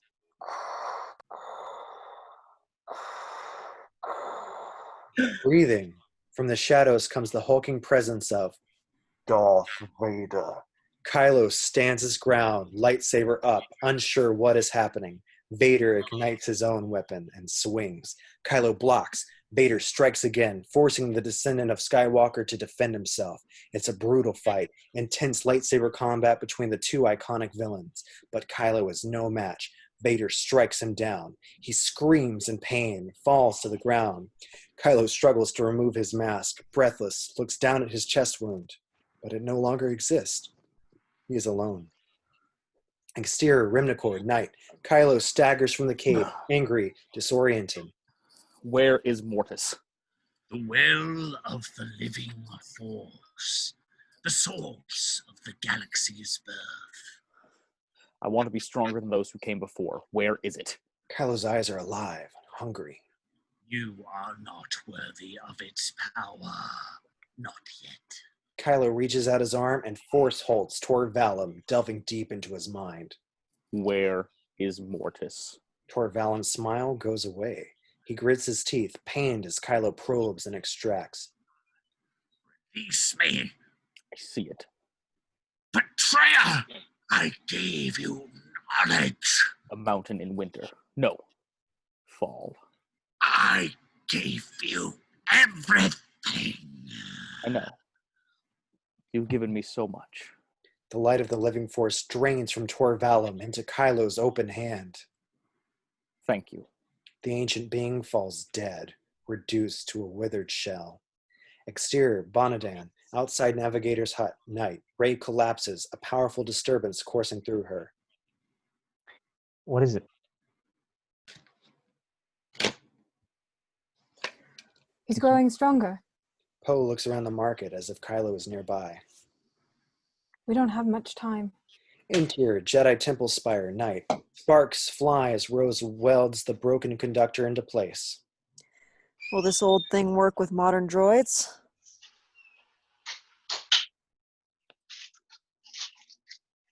Oh, you're asking me about the mechanics of a force-powered antenna? Out of your realm of expertise? Out of anyone's realm of expertise. She closes the panel, flips a rusted lever. Silence. So is there like an on button or... Thum, a light ignites within the machine. Listen, if this goes sideways, I just want to say... Say what? A column of light shoots down the hollow spire. Interior, Temple Spire base, night. C-3PO lurches as the ground vibrates. The column of light from the spire above connects with the Kyber crystal below, and it glows. R2-D2 wheels next to the column of light and projects a hologram message directly into the data stream. Exterior, Coruscant, night. The light beam shoots up into the sky, visible for miles. The poor and downtrodden look up at the beacon, faces warmed by its light. Among them, Dade smiles, hopeful. Exterior, deep space. The light leaves Coruscant and connects to a nearby planet. Exterior, Agora 6, day. Hills rise above a dense layer of palm jungle. Atop one, 1,000-year-old receiver from the Old Republic. The light hits the receiver, disappearing within. Interior, Agora 6 receiver, day.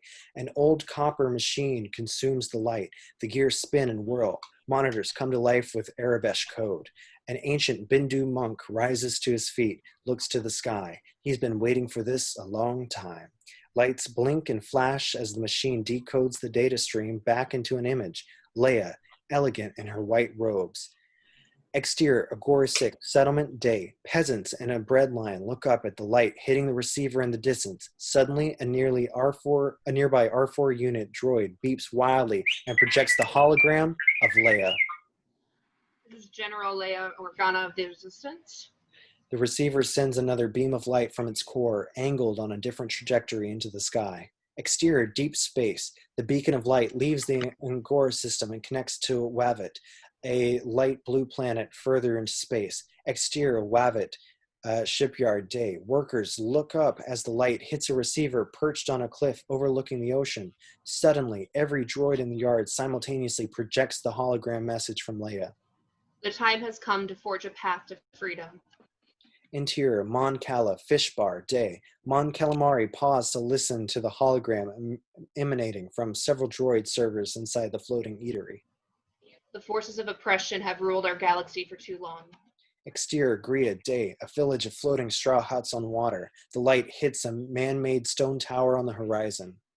We must join together and fight. Send your fastest ships. Exterior, Bothawu City, day. Muscular canine Bothans look up. All your warriors. Interior, Trandosha Palace, night. Bosk, sitting like a sultan in his den of pleasures, turns angrily toward the hologram projected from his servant droid. Our voices will not be silenced. Bosk looks out his window at the light connecting to a red rock spire in the distance, and he clenches his fist. Exterior, Tatooine Moisture Farm, day. Setting sun against a boy and his sister at the base of a vaporator tower, watching their R6 unit play the hologram. We can no longer live in the shadow of the First Order. Exterior, Bonadon Market, sunset. Rey and Poe step through a dense, captivated crowd as droids project the end of the message. We must step into the light. Interior, Eclipse Destroyer Bridge. Leia stands on the bridge, watching the light connecting planets. A familiar group of resistance fighters join her, their eyes wide and hopeful. Exterior, Rimnicord Tundra, night. As he approaches his ship, Kylo Ren feels the light in the sky. It's visible in the stars above. He moves to a rocky overlook, closes his eyes, concentrates, holds out his hand. The rocks around him vibrate, deep. The light in the sky halts, stopped by an immovable force. Exterior, space. The light is frozen in place like a suspended laser blast, thrumming as pressure builds. Interior, Jedi Temple Spire, night. The beam grows in intensity. The receiver quakes. Something's wrong. Go. Go. Rose and Finn dive away as the ancient device explodes. Interior, Eclipse Destroyer, bridge. The light goes dark. The fire of revolution extinguished. Leia is overcome with an ominous feeling of loss. Exterior, Bonadon, night market, sunset. The holograms disappear. Rey's hope turns to alarm. We have to get to the ship. What is it? Rey is already moving, pushing through the crowd. Interior, Temple Spire, night. Rose and Finn climb from the rubble, coughing on dust. You okay? They are suddenly surrounded by a trio of TIE fighters, laser cannons aimed through the open arch windows. Come on. Finn clips onto the zip wire. Rose grabs on. They zip away from the tower as the temple spire explodes behind them. In the courtyard below, R2-D2 and C-3PO hurry out of the collapsing temple, swallowed by a cloud of dust. Exterior, above Coruscant, night. Finn and Rose escape the fireball, but the TIE fighters turn and pursue them, blasting away. Rose draws her weapon and shoots at the enemy ships in midair. She shatters the front windshield of one, hitting the pilot. It spins out and crashes. Rose is grazed by a laser blast, and she screams in pain. The zipline snaps as the temple spire crumbles. Rose falls into darkness. Rose! Finn swings into open floor as the unfinished skyscraper, struggles to unhook himself. The TIE fighters hover around the skeletal structure on either side and fire into it. Finn runs for his life as the blasts ricochet off steel girders all around him. He slides into a stairwell under heavy fire. Exterior, Bonadon Night Market, sunset. Rey crumbles, emotional, feeling Finn's pain. Finn. She looks up at Poe, the crushing feeling of loss growing heavier, but Poe is looking at something behind her. Hantaskin Ren. Through the separating crowd, Ott and Laurel Ren on either side, menacing amidst the carnival lights and box lanterns. Rey rises, backing away from the oncoming Knights of Ren. Okay, I'm with you. We gotta get to that ship. She reaches for her lightsaber. Not here. Rey eyes the children and peasants in the market. Poe's right. They can't take any more casualties. Rey clenches her fists and force pushes everything around her. A powerful concussion blast that knocks everything away, including Poe. He flies off the edge of the market wall and plunges into the water below. Rey jumps onto the dock and unhooks a razor sail powered by a Dyson-like air cannon. Get on! Poe swims to the boat's ladder. Can you sail? Rey channels the force and fills the sail with a gust of wind that launches them into the bay. Exterior, Bonadon Bay, sunset. Poe and Rey speed across the bay toward the landing array. This boat is very fast. Something fires above, exploding the water all around. Rey looks up. Knife 9 speeds over the water toward them. Get on the bow cannon. I'll drive. Poe takes the helm while Rey activates the laser harpoon mounted on the front. She blasts away at Knife 9 while Poe steers them toward the Falcon's docking array. Interior, Knife 9, Hatasco Ren pilots with cold precision. Jadok, Ott, and Laurel sit in surrounding cockpit chairs. Exterior, Bonadon Bay, sunset. The razor sail now takes fire from all sides. Ray thinks fast, turns the harpoon, and shoots the sail cord. She reaches out to Poe. Hold on! Poe joins her and holds on tight. The disconnected sail lifts them up like parasailers onto the first revolving landing pad of the docking array. The razor sail hits the shore and explodes. Knife 9 banks away from the explosion, but turns right around. They're not done yet. Exterior landing platform, sunset. Chewbacca is waiting by the ship. Chewie, we drew some attention. An ancient landing pad lowers into view. Knife 9 rests on it. The four Knights of Ren stand ominously out front, their platform rising even with the Falcons. Rey activates her lightsaber. Stand back. Rey leaps onto their landing pad and takes them on, spinning and striking fast, outmatched but relentless. Poe and Chewbacca unload their blasters on Jadak, who deflects with skill while firing a pistol with one free hand. Rey fights Hataska, lightsaber versus darksaber.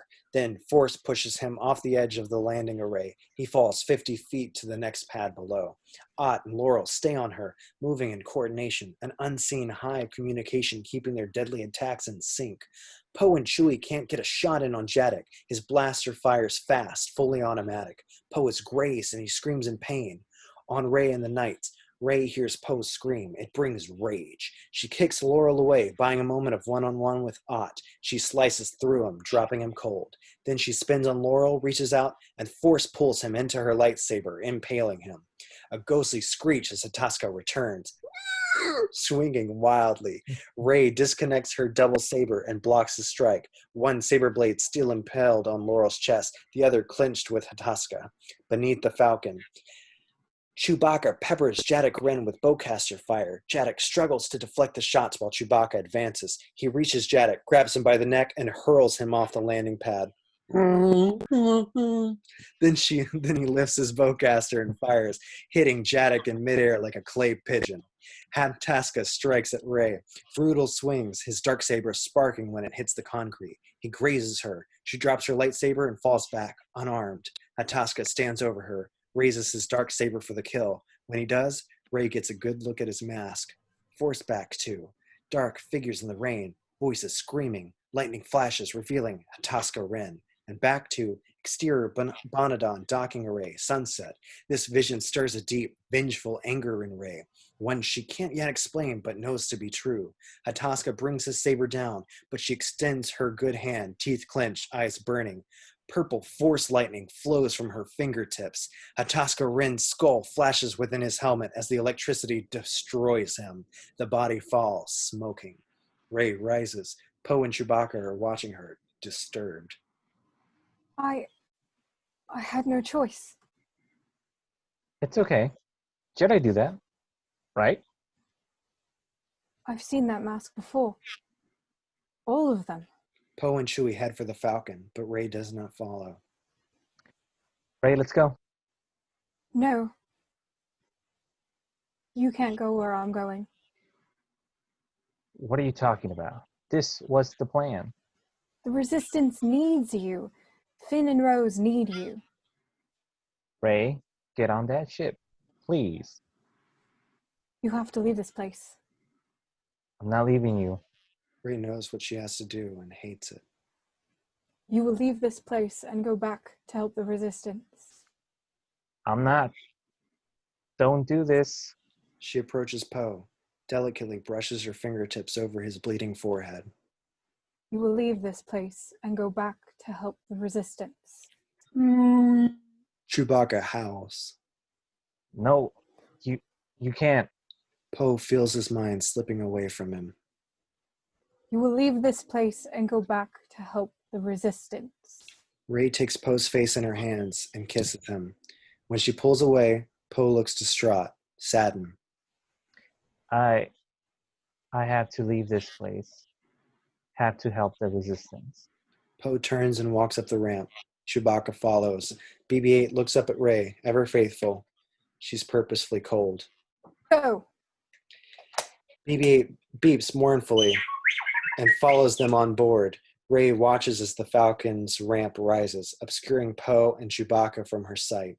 Strangely, as it closes, Poe holds up a hand goodbye, his sentience breaking through the mind trick. The Falcon rises into the sky, and Ray's sari robes whipping in the wind. Interior, Knife 9, sunset. Ray enters the cockpit, places Nomi's hand-drawn map on the console, and rests her lightsaber on top of it. Her left hand is cut and bleeding. She wraps it with a sash from her sari, then removes the civilian robes to reveal the black warrior's clothing beneath. She catches her reflection in the mirror. A Jedi. Exterior, Bonadon, landing array, sunset. Knife 9 rises into the air and rockets into space. Interior, TIE silencer, night. Kylo Ren leaves Rimnicor's orbit, mask off. A holocom transmission from Hux appears on his dash. Supreme Leader, the Resistance attempting to override the communications blockade. Do you really not know who stopped them? Hux's face betrays him. He didn't know. Such treachery cannot stand. We must respond swiftly. Our empire is strong. Show them. Your absence emboldens them. If you acquire the power you seek, show it. Snoke was right about you, Hux. Without faith, you serve only yourself. Kylo shuts the holocom off, sets new coordinates manually, blasts into light speed. Interior, Eclipse Destroyer, bridge, space. Leia looks out at the blue swirl of hyperspace. General, we're approaching the rendezvous point. Leia makes a decision. Prepare an Imperial shuttle. I'll need a valid code clearance. But we're light years from. Yes, General. Connix exits, leaving Leia alone. She removes the general's bars from her robes, pulls a hood over her head. He's in pain. She responds to Luke as if he speaks to her often. I feel it too. Luke's Force Ghost steps forward at her side. He'll soon be more powerful than our father. So will she. He feels too much. Love, anger. Don't we all? This is why the Jedi live in isolation. The pain of loss only leads to the dark side. I've lost everything and everyone, but I'd still choose to love. Leia regards her brother, missing him. Trust her instincts. She may not follow the path of the Jedi, but she's our only hope. Here, Coruscant, underground, night. Finn sneaks out of the skyscraper, bleeding, disoriented. Voices echo, flashlights searching for him, bearings lost. Down the alley, stormtroopers on ATLT single-rider walkers scan the dark with floodlights. A small light up ahead, and he ducks into shadow. A stormtrooper, RK-514, approaches, scanning the tunnel with his blaster-mounted flashlight. Finn appears behind him, shoves a handheld device in the back of his neck and stuns him. The stormtrooper collapses. Finn confiscates his weapon and holds him at blaster point.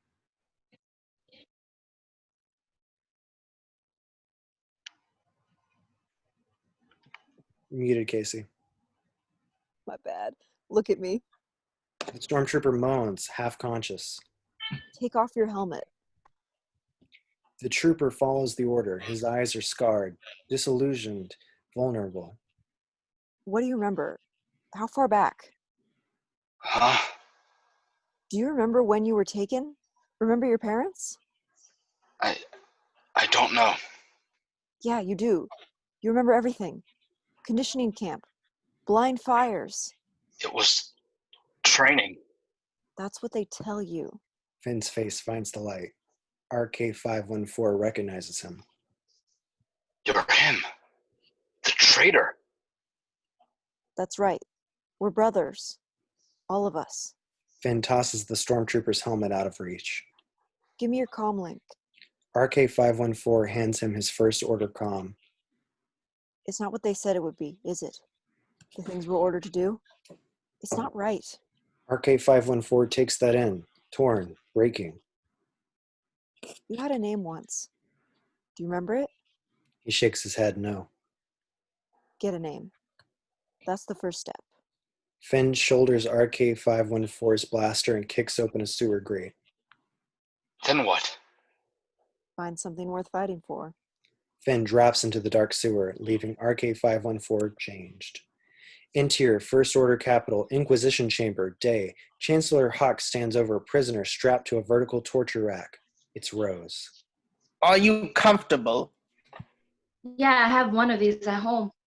You changed the stolen destroyer's signature code so we couldn't trace it. Give me the new codes. They told me to take something easy to remember, like Life Day, but Think this is funny? Very well. Hux holds out his hand, shuts his eyes, concentrating deep. are you trying to use the force on me? Be quiet. Takes a second. Oh no. See, you're not special. I mean, at all. Shut up. He calms his fury, restraining himself. We have other ways to extract information. Hux opens a blast door to reveal an electric torture device, new tech built to work quickly. Rose braces for a more painful kind of defiance. Exterior, Oliphorn, dawn. Leia's shuttle descends among plumes of earth-hued steam shooting up like skyscrapers from surface cracks. Aliens soak in sulfur baths, sweating from the steam. Interior, Oliphorn, village street, day. A trio of drunken First Order officers stumble down a side street on leave. Two hold up the Blitz third, singing. Oh. Sing it how my mother sang it. A white-robed figure walks past them. We glimpse Leia's face as she maneuvers through the enemy's midst. She eyes an unmarked door lit by a single lamp. When the coast is clear, she heads in. Interior, Alforn Cabaret Club, day. Classy, smoke-filled lampshades on every table. No customer left, only alien servers cleaning up and cashing out. A slovenly band manager divides up credits between a pair of quad-arm Zextos at the two pianos on stage. The servers leave their nights take to be counted by the owner. Lando Calrissian. 70s, smooth as ever. Leia's shadow falls over the pile of credits. Man in his element. Lando looks up and smiles big. Leia. Lando is quickly on his feet, brings her hand to his lips. All right, all right. The band manager eyes them from the stage. You shouldn't be seen here. For your sake or mine? Both. Interior, Oliphorn, Cabaret's Club, private lounge, day. Lando pours a warm cup of tea. The clientele are mostly First Order, but what can I do? The grip of this empire is tighter than the last. Smuggling is a matter of life and death. I need your help. Leia, We need ships, pilots, every smuggler in the galaxy. look, I promised Han I'd take care of you if something happened. Oh, you take care of me? I know you deserve better, but helping your new friends crash into the First Order's machine isn't what he would have wanted. Lando, the galaxy needs you. Lando eyes something of concern on the cabaret floor. A trio of stormtroopers talking to that skeezy band manager. They look up in Lando's direction. He takes Leia's hand and heads for a private elevator. Remind me never to make promises. Interior, Oliphorn, docking bay, space. Lando brings Leia to her shuttle, ready for departure. You need to go. I can't protect you here. Come with me. Fight with us. We won a war once already. What good did that do? We proved it could be done. Leia, I'd do anything for you. Lando puts a loving hand on Leia's cheek, leans forward and kisses her tenderly on the forehead. I'm sorry. Interior, the shuttle. Leia watches Lando grow small as the shuttle flies away, his cape dusting behind him. Ray, help us. Exterior, deep space, day. Rey drops out of light speed to find herself in swirling clouds, half red, half blue, an ominous and violent atmosphere surrounding a black circle, the galactic void. Suddenly, the navigational equipment blinks out. The ship rattles, alarms sound. Rey braces herself, recalculates for light speed, and makes the jump into the void. The stars streak into infinite straight lines ahead, then twist and bend as she passes through the black hole. Rey's face becomes an echo of itself in 15 places at once, like the mirror cave on Octo, nearly subliminal flashbacks. Finn taking her hand on Jakku, Han Solo handing her a blaster on Takodana, Kylo reaching into her mind on Starkiller Base, Leia smiling fondly at her on Dakar, Luke taking the lightsaber on Octo, Snoke snarling at her in the moments before his death, Poe yelling out her name on Bonadon, Hataska Rin's force-electrified mask, until it all stops. Rey opens her eyes. There is a planet ahead. No stars visible around it, only deep black. Heavy clouds swirl over 1/3. Another third is a rich green, another orange and red. Suddenly, the power drops out. Lights on the dashboard go dark. The ship goes into free fall. Exterior, Mortis, Western Woods, day. Knife 9 skims over treetops and crash lands in a riverbed. Tiny fish leap out of the water and run away. Ray pries herself out of the wreckage and sloshes to land. She looks back at the smoking ship, no turning back. She hikes into the leafy forest, some are turning to fall at an accelerated pace around her. The trees clear to a steep ledge, a towering mountain ahead, a temple barely visible at the summit. The valley below is alive with autumnal oranges, yellows, and reds. She journeys on. Exterior, Mortis, Eastern Plateau, day. Kylo's silencer lands in a clearing of dead trees, no leaves on the branches, covered in snow. He looks up at the mountain ahead. Visibility is low. A natural stone bridge over a deep precipice, tall granite on either side, vaguely shaped into primitive faces. It feels like a gate. A whisper on the wind swirls around him, fluttering his cape in the air. The force is strong here, and he journeys on. Exterior, Coruscant, Imperial Boulevard, dawn. Empty, silent. R2-D2 and C-3PO emerge from an abandoned building, two small figures swallowed by the desolate urban landscape. R2 beeps. I agree, R2. We may not survive this time. A shadow falls over them both. A battalion of First Order transports descends through the morning mist. They touch down, releasing an army of brute troopers. Thick, muscular, mercenary enforcers, chrome armor and mask, reminiscent of Phasma. These guys make the stormtroopers look like neighborhood watch. Interior, tenement block, dawn. The brute troopers bark orders, flashing lights and weapons at families as families are forced from their homes. A horrified, waist-high Chatterer fan begs for mercy. Beak! Beak knock! A brute trooper shoves his rifle into the alien's stomach, doubling him over. A trio of infants wail from their perch on the ceiling. A few nearby stormtroopers look at one another, disturbed by the violence. Next level vicious. The brute troopers push frightened citizens into prison crafts. Children are separated from their parents, herded into transports en route to the conditioning camps. They scream, reaching through steel bars as the crafts rise. R2-D2 and C-3PO watch in horror as it plays out around them. I can't watch. How horrible. R2 beeps, melancholy. We'll never find Master Finn now. Interior, sewer, underground, day. Sludge water spurts out of multiple chutes into a gelatinous sewer cake of repulsive, mysterious contents. Finn jets out of a chute and splashes down, sputtering. Ugh. A pack of sewer womp rats feed on the refuse encaged in the gelatinous mass. One approaches and sniffs, hideous whiskers brushing his face. Finn tries to dislodge his arms from the gel. Hey, get away. Ugh. It takes a lick of his face before he can pull an arm out and swat it away. The womp rats scatter. Then he sees why the rats scattered. The colossal Griok, a white, eyeless larva with the width of the tunnel it's emerging from. It feeds on the sewage, gaping mouth slowly sucking the gelatinous mass into its body. Oh no. Nope. Finn dislodges himself enough to get stuck again. The Griok closes in, slow on the sludge he's stuck in. This is the worst of bad nightmares. The Griok's jaws open, dripping saliva, teeth like knives. Just as Finn is about to get eaten by this thing, a hatch above him opens, pouring light. It's Dade. Give me your hand. Finn grabs the kid's hand and pulls himself up into the hatch just as the Grylock chomps down. Interior sewer tunnel, day. Finn collapses, shaking, traumatized for life. That was so many disgusting things. All at once. I've seen worse. Babe, Just one name? what's wrong with that, Finn? You know me. We've been tracking you since you landed. We? A distant screeching sound. What was that?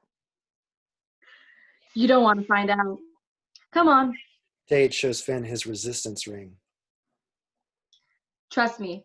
Exterior underground tunnel, day. Finn follows Dade down a tight tunnel, boots splashing in the shallow water, light up ahead. First Order purged a 10-mile radius around the capital after the galaxy went dark. Took most able bodies to the conditioning camps. Did anyone escape? Just us. Dade opens a rusty door to reveal interior abandoned underground prison, day.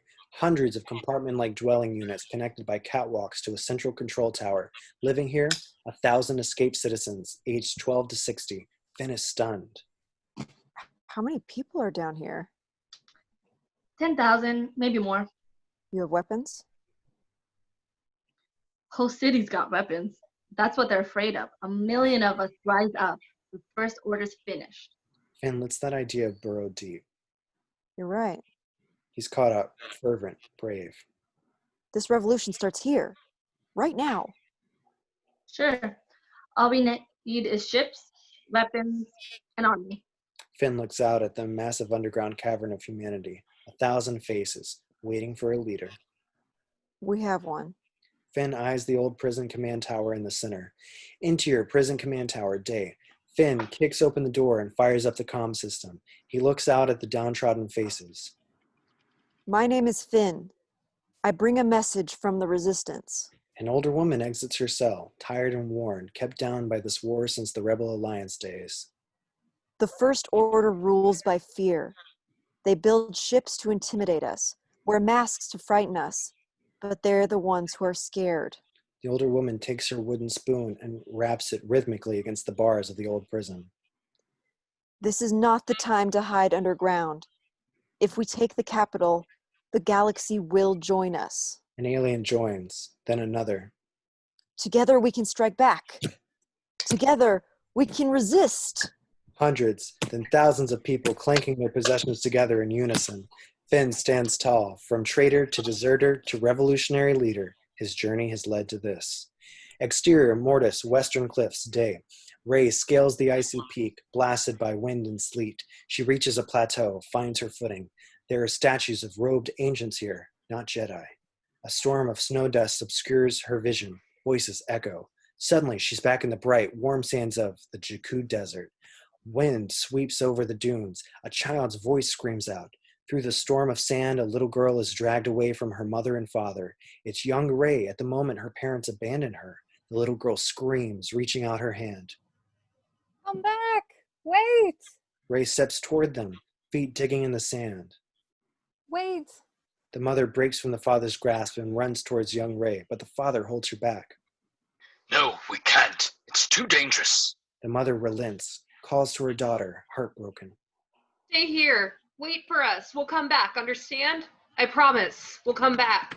Young Ray screams.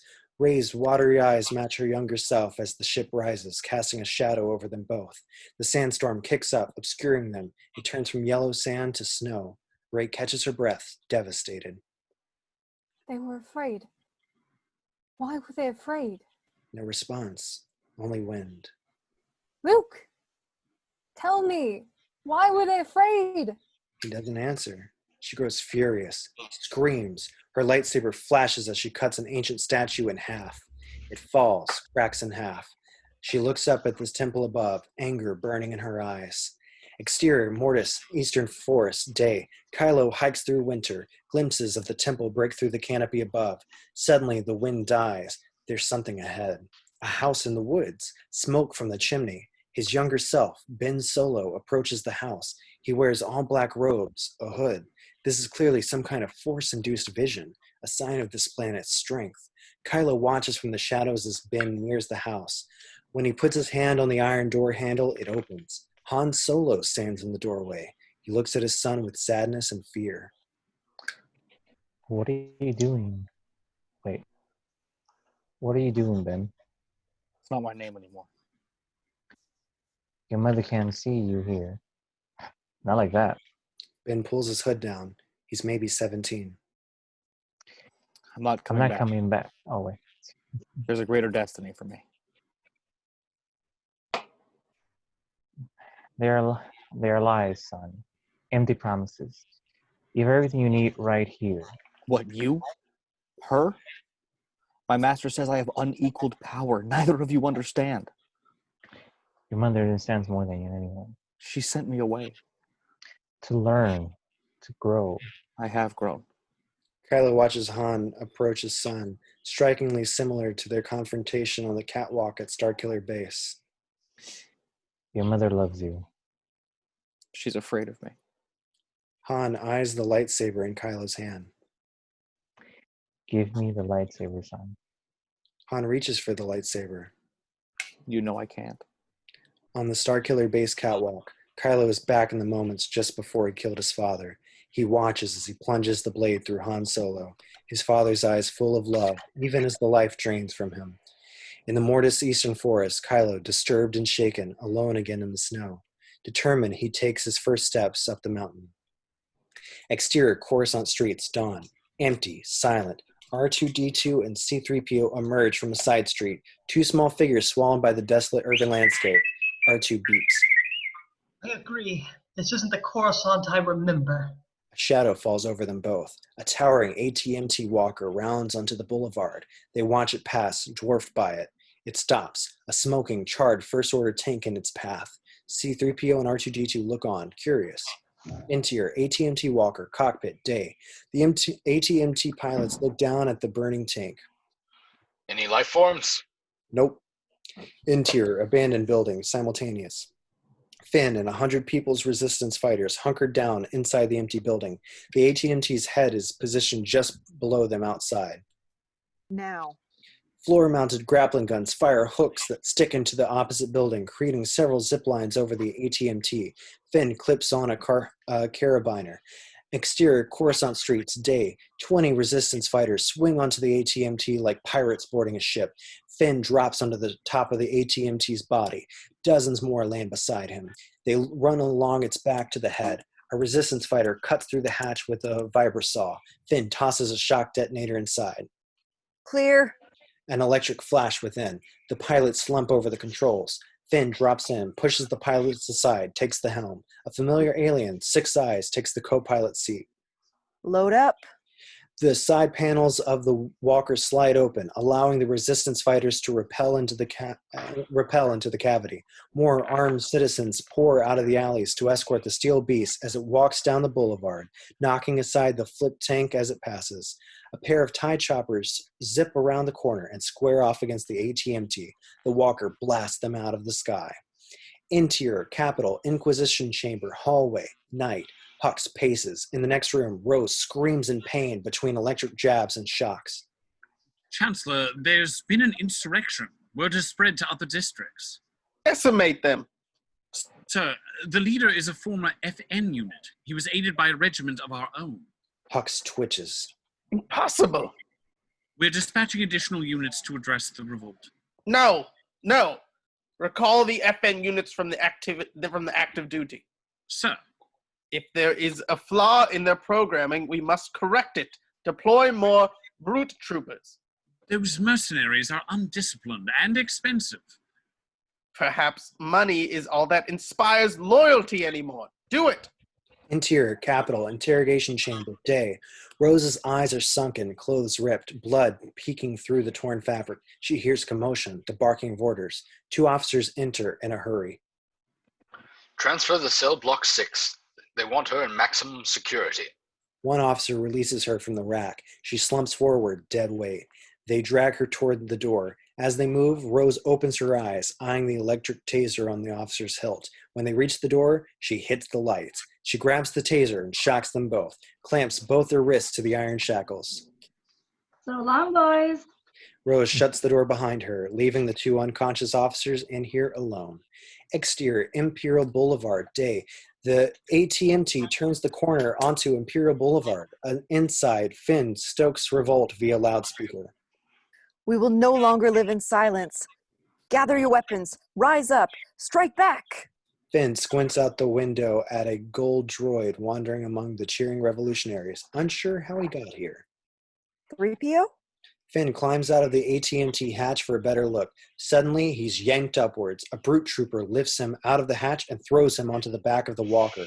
Finn is locked in a fistfight on the back of a moving walker 50 feet off the ground. Finn takes brutal hits from the brute trooper's steel gloves. It's like fighting a medieval knight with his bare hands. A powerful tackle, and they both roll off the edge of the moving walker. Slam! They land on the brute trooper's back. He keeps fighting, unharmed.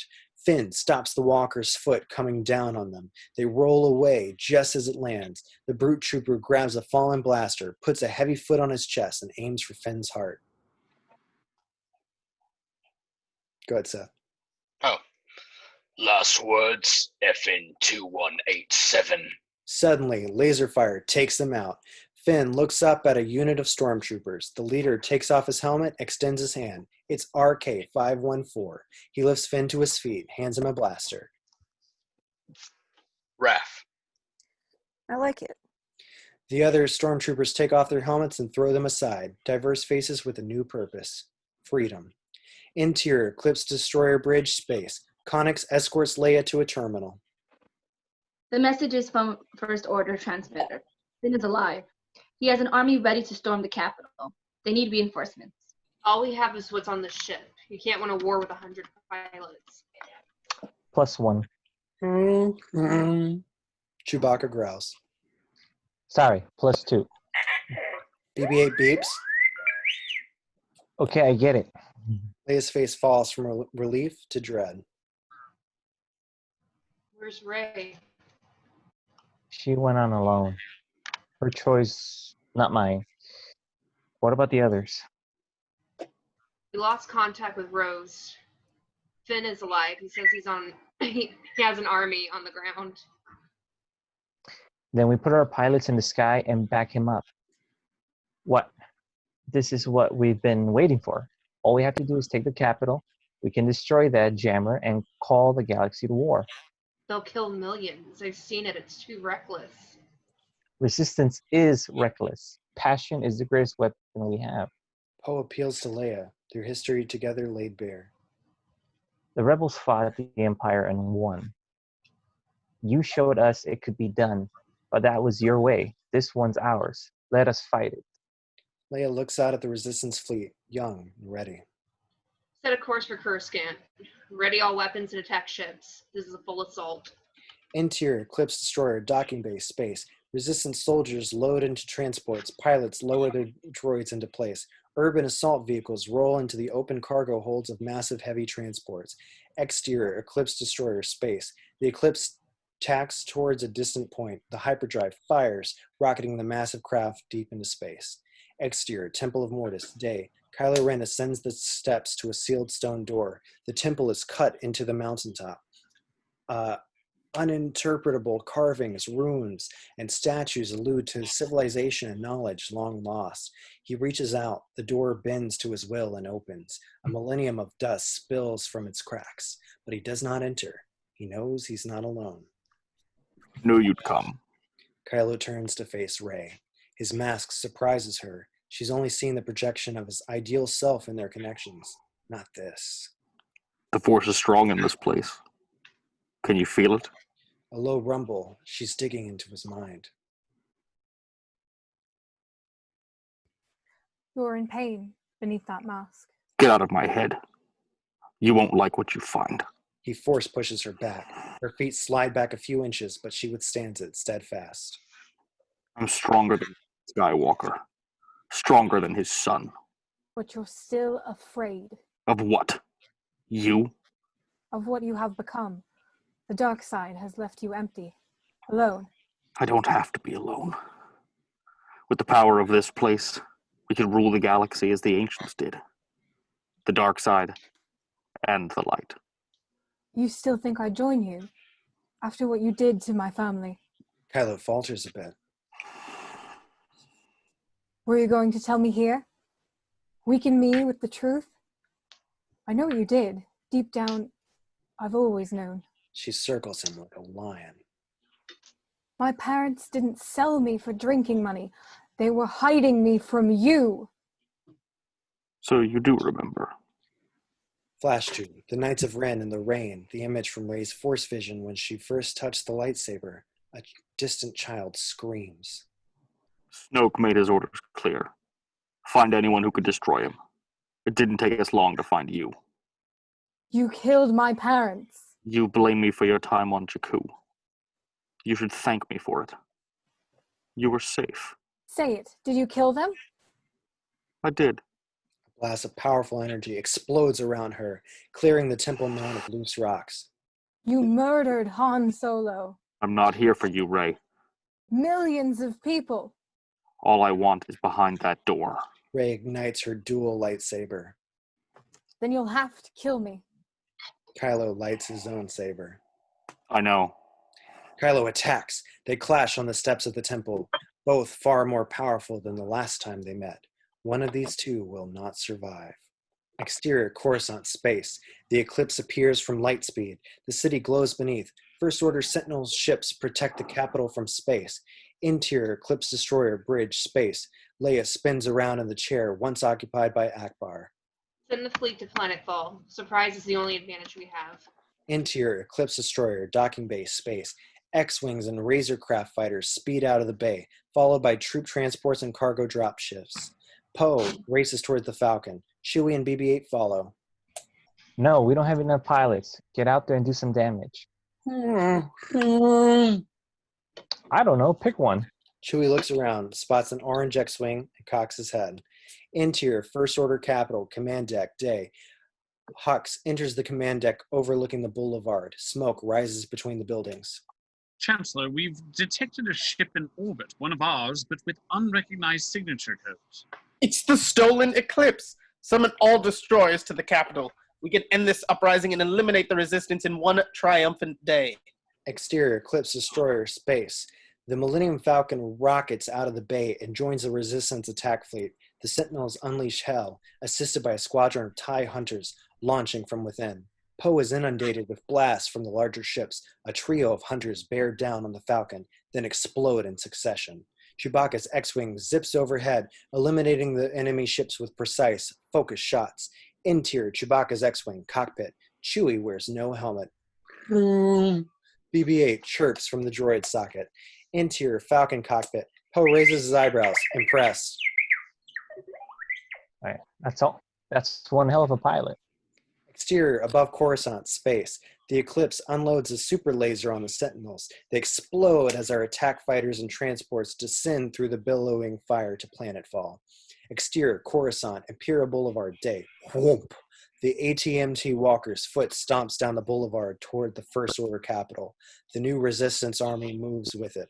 Thousands now, some with blasters, others with nothing but clubs and passion. Finn marches out front with Raph and his rebel troopers. Dade rides out of the top hatch of the head of the AT-MT, speaking through the booming broadcast speaker.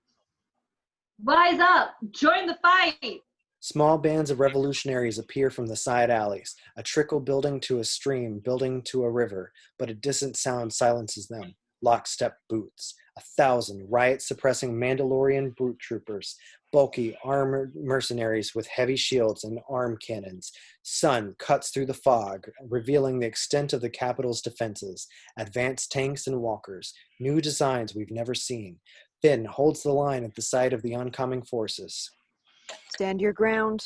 Finn and the stormtroopers are hit with fire from all sides. On R2-D2 and C-3PO, walking through lasers, a First Order astromech droid, R808, rolls to a SCOMP terminal on the side of a flip tank and plugs in. R2 beeps urgently. Distress signal. Stop him! Nobody's listening to C-3PO. R2 beeps furiously.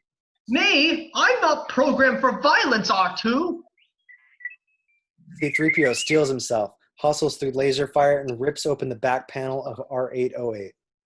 I do apologize for this. He reaches into the droid's innards and pulls circuits out. R808 beeps in distress, adding to C-3PO's horror. Please go quietly. One last yank, and R808 sparks out. Tips, hits the ground. R2 quickly plugs into the vacated SCOMP link, sends his own command. The belly railgun stops, spins, resets, and fires on the brute troopers. Finn climbs up onto the flip tank, past C-3PO, who frets over the inanimate shell of R808. I've done horrible things. I may never be the same. Shadows glide over the long boulevard. A squadron of TIE bombers crater the boulevard ahead of them. Geysers of concrete spew upward. They're about to be decimated when a fleet of X-Wings and B-Wings die from the sky. The resistance ships fly through the trench and the trench of buildings and hammer the bombers, spinning them in an explosive collision. Finn, Raph, and the stormtroopers cheer the skies. Resistance transports land on the boulevard behind them. Stolen First Order AT-ATs, AT-STs, and attack speeders emerge from the cargo doors. They are heavily modded, painted with revolutionary colors, eyes and teeth. Resistance troops pour out of landing transports. You feel that? Finn swells with hope. We are the resistance. All of us. Exterior, Temple of Mortis, night. Rain pounds the gray stone, lit by flashes of blue and red. Lightsabers clash as Rey and Kylo fight mercilessly on the steps of the temple. Ancient statues crumble. Rey stops them in midair, pushing them back. I could have been your teacher. Rey loses ground, doubts herself, and stumbles. I could have ended your pain. Rey slices Kylo's mask, shearing the bottom right half clean off, revealing the flesh beneath. He removes it, eye to eye now. She parries and attacks. You're weakening. Kylo allows Rey's barrage to hammer him, taking careful, controlled counterstrikes through her wild assaults. The last glimmer of a dying light. Kylo strikes, a wicked blow across her face that instantly cauterizes a scar from her left cheek to her forehead. Rey's lightsaber drops to the stone. She falls to her knees and screams, clutching her eyes. When she opens them, the world is an abstract blur of light. She's blinded. Kylo stands over her, lightsaber pointed to her heart. Rey looks up, crying blood. Rey falls backward down the stone steps, motionless. Goodbye, scavenger. Kylo enters the Temple of Mortis, leaving Rey blind and bleeding on the steps. Exterior, above Coruscant, space. The Falcon buzzes the surface of the eclipse, picking off attackers. Chewbacca's X-Wing flies right with it. Whoom! A finalizer Star Destroyer arrives from hyperspace. It fires on the eclipse, hitting the deflector shields. Interior, Eclipse Destroyer, bridge. Leia swivels in her chair, conducting the revolution. Engage starboard cannons. Exterior, above Coruscant, space. Gun ports on the side of the eclipse open, pushing out 20 massive ion cannons like a pirate ship. They fire in unison. The finalizer stutters from the barrage and explodes. Interior, Eclipse Destroyer, bridge. Leia clenches her fist amidst cheers of victory. Boom, boom, boom. 10 more destroyers arrive at once, an armada of sizes and classes. Her confidence drains. I'm about. The eclipse turns on its axis and unleashes hell. The lasers light up the dark like Christmas. The First Order destroyers fire back, faster and more propulsive than we're used to. Their relative scale to the eclipse lets us feel their speed for the first time. Exterior, Coruscant, air battle, day. The resistance ships weave and glide between buildings, firing on TIE hunters at window level of the profiteers who finance this conflict. A tight squadron reaches the capital itself. Their leader, Alo Atsi, sends a pair of homing missiles into the structure. They hit big. Ion cannons on motorized swivels rise up from the structure's roof, blasting ships out of the sky with deadly precision. Interior, First Order Capital, War Room, night. Chancellor Hux watches a holographic representation of the air battle. How is this not over? It's the stolen dreadnoughts, sir. Our fleet isn't equipped to engage a ship of that magnitude. I mean all of it. Boom! An explosion rockets the Capitol, flickering the lights. Interior, First Order Capital, corridor, day. Rose sneaks through the crisp white hallway. She ducks into a recess, a procession approaching. Commander Selleck in the center of it. Ready the hyperdrive. Rose holds a gasp. The Capitol is a ship. In the unlikely event our defenses are breached, we'll make the jump to lightspeed. She watches the First Order techs break away. They scan the ID bars on their uniforms and disappear through a door. Rose sneaks to a window overlooking a vast architectural abyss, encircling the spine of the Capitol. Attached to the spine like a vertebra, the cube transmission jammer, completely encased in armor with no bridges or access points. She can't reach it. Removes those confiscated First Order ID bars from a hidden pocket, scans the door, and it opens. Interior, First Order Capital, navigation room, day. Rose creeps into a control room stacked with nav consoles. Prepare for surface disengagement. Ready engines for hyperspace. Purely precautionary. She slips behind consoles and opens a panel in the floor. Interior, navigation subspace, day. Rose crawls down into the subspace beneath the control room, surrounded by the wired computer towers that power the hyperdrive. The texts are still audible above. Ready to set coordinates, sir. Plot a course for the Fourth system. Rose opens a panel to hyperdrive computer's motherboard and goes to work. Interior, Millennium Falcon, cockpit, space. Poe zips between a pair of burning destroyers as they collide behind him, swarming ties and chaos outside his cockpit. Chewie, get down there. They need you. I've got this under control. He does not. Interior, Chewbacca's X-Wing, space. BB-8 beeps frenetically. Chewbacca spins and dives, breaking into the atmosphere. Exterior, First Order Capital, day. Chewbacca's X-Wing descends to the Capital, weaving through the grid of lasers fired upwards by the ion cannons. He makes an attack run over the cannon arrays, taking out several turrets with one continuous dizzying display of aeronautical badassery. Interior, Chewbacca's X-Wing, day. Alarm warnings, multiple lock-ons, TIE fighters swarm around Chewie, ganging up. BB-8 chirps, concerned.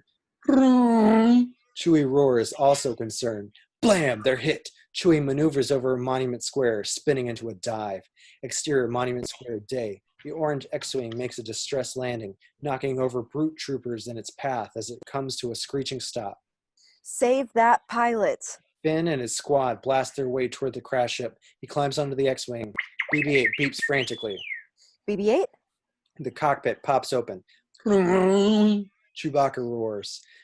Chewie, where'd you learn to fly like that? Translation: Incoming! Before you were born. A fresh batch of heavy AT-MTs emerge. Cannon fire rains down from the Capitol above. This revolution may not last long. Interior, Eclipse, Destroyer, Bridge, day. Leia is weary but steadfast. Change our plan of attack. Don't let them line up on us. Connix interrupts urgently. General, our agent on the inside is contacting you. You have an agent on the inside? Connix activates her comm speaker. The Capitol is a ship. Rose, slow down. Interior, First Order Capital, Control Subspace, day. Rose is patched into a comm terminal, sparks falling around her. Hot-wired cables string between CPU towers. They're going to leave the planet. I can disable the hyperdrive, but I need the key codes in R2's memory drive. Intercut with Eclipse. R2's with Finn. Patch her through. Finn's alive? Exterior, Monument Square, day. Finn takes cover behind a fallen ATST, yells into his comm. Rose, you're alive. Stay where you are. We're coming for you. Interior, First Order Capital, Control Subspace, day. Rose rolls her eyes, about to save everyone's ass. Great. Listen carefully. I need R2 to transfer me the hyperdrive's keys before this thing takes off. Hyperdrive? Where are you? There's a Scomlink terminal at the base of the Capitol. I'll have a direct connection to him from there. Got it? Exterior, Monument Square, day. Finn looks around frantically. R2, where are you? He spots C-3PO and R2-D2 behind a flip tank, races to them and grabs R2. We need to get you to the Capitol. Master Finn, we're more suited for rear unit duty. Finn looks out at the battlefield, eyeing the path to the base terminal. First Order transports touch down ahead. Even more brute troopers spill out onto the square. None of this matters if we don't reach that terminal. R2 beeps, determined. For glory? What are you saying, R2? There's no glory for droids. Blam! R2-D2 takes a direct hit from a cannon blast. He hits the side of the tank and falls hard. There's no comical squeal. He's silent and scorched black, unmoving. R2? R2! Chewie, cover us! Finn hunkers over R2. Chewbacca stands tall, firing away. R2! R2, say something! Finn waves smoke away from R2's burnt body. The droid's circuits are dead. No power. Those codes are in here somewhere. Finn opens a panel and removes R2's memory drive. I'm sorry, buddy. BB-8!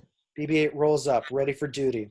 Finn opens a compartment in the droid's round body and inserts R2's memory drive. It's all up to you now, okay? Rose, send BB-8 the terminal coordinates. He's got this. You got this, right? BB-8 nods, silent, focused. His moment. Covering fire. Finn, Chewbacca, and the stormtroopers cover as best they can. Go, go! BB-8 dashes into the battle. We stay right with him, tracking past a barrage of explosions and laser blasts through moving AT-MT legs, narrowly missing craters and fallen brute troopers. Finn watches the little guy from afar, inspired. He looks around at the wounded resistance, cut off and surrounded, fighting for survival. Boom! An explosion knocks Finn off his feet, ears ringing. Fall back! Finn yells to C-3PO, still kneeling over R2-D2's fallen body. 3PO, we have to move! C-3PO looks up, hand on R2's scorched head, a motion like we've never seen from him. I can't leave him. Finn is speechless, crushed by it all. Chewbacca reaches down and heaves R2-D2's scorched shell onto his back. With one arm blasting and the other securing R2, he and Finn race toward cover. Chewbacca gets hit and stumbles, but he keeps going. Chewbacca's hit again, falls to one knee, almost drops R2 and stands up. Finn's eyes tear up as they fire back at impossible odds. This is how it ends. Interior Millennium Falcon, space. Poe watches enemy ships slip through their strafing attack formations and descend towards Coruscant. We'll have no chance down there if these reinforcements make it through. We need more ships. Interior Eclipse, bridge, space. Another Star Destroyer appears from hyperspace, and another. Leia watches the number shift even more out of favor. Luke, I'm sorry. Interior Temple of Mortis, night. Kylo Ren's long shadow precedes him into the cavern of stone. Statues of the ancients look down into a deep void in the center, sealed with a slab of unpolished marble. Kylo reaches out. The stone slab slides off and falls to the ground with a thud. He looks down into the well beneath the temple, deep into the heart of Mortis, eager for his reward. And it's empty. Nothing. A hole in the ground. No. No. Kylo searches the rune-covered walls for answers. He finds only arcane sculpted faces looking down at him. He fires a saber and slashes at the statues, scarring the ancients with his rage. You've lost, Ben. Luke Skywalker steps into the light. A thin blue glow traces his form. You're dead. The Jedi are ghosts. The dark side has failed you, like it failed my father. Your father was weak. His love for his family saved him. I wish it could save you. Luke looks deep into his former student's pained eyes. I did what I had to do. You chose hate. I chose power. Kylo fires his saber and attacks, but Luke catches the blade with his gloved hand, stopping it in midair, stronger than Kylo could possibly imagine. I'll be stronger than any Skywalker has ever been. Their faces are inches away, separated by the red blade.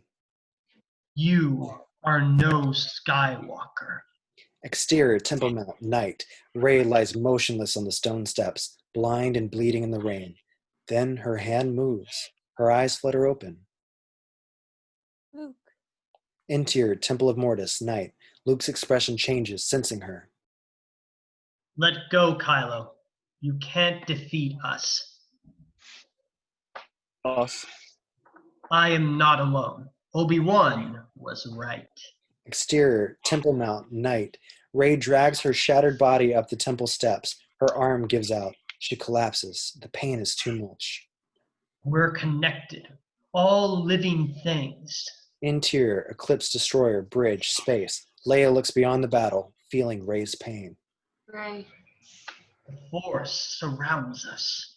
Interior Capital Navigation subspace, day. Rose winces from spark as she rewires the hyperdrive on the Capital, fingertips bleeding. She looks up, a feeling. It penetrates us. Interior Millennium Falcon, night. Poe flies through a barrage of laser fire. It binds the galaxy together. He feels the connection from across the galaxy. Rey. Exterior Temple Mount, night. Rey into the rain. Poe.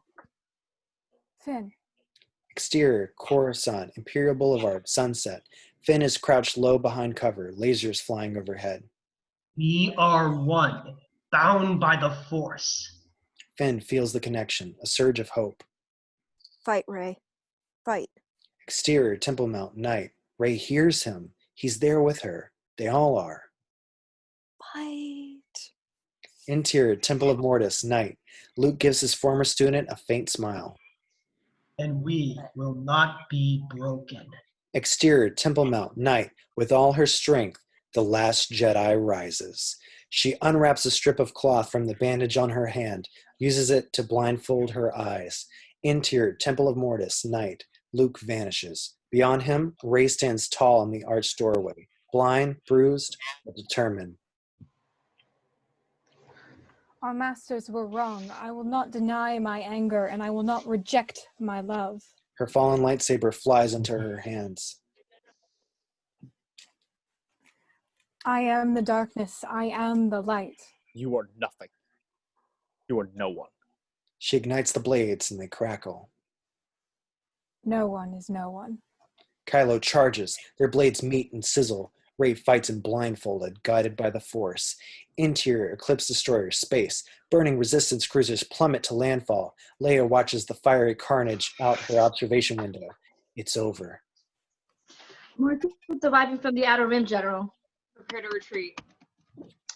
These aren't First Order ships. Leia looks out at the starfield ahead. Off her surprise, 1,000 ships appear from hyperspace. A massive fleet of smugglers and thieves flying tricked-out, junkyard-bound personal cruisers. The pirates Han Solo spent half his life running from.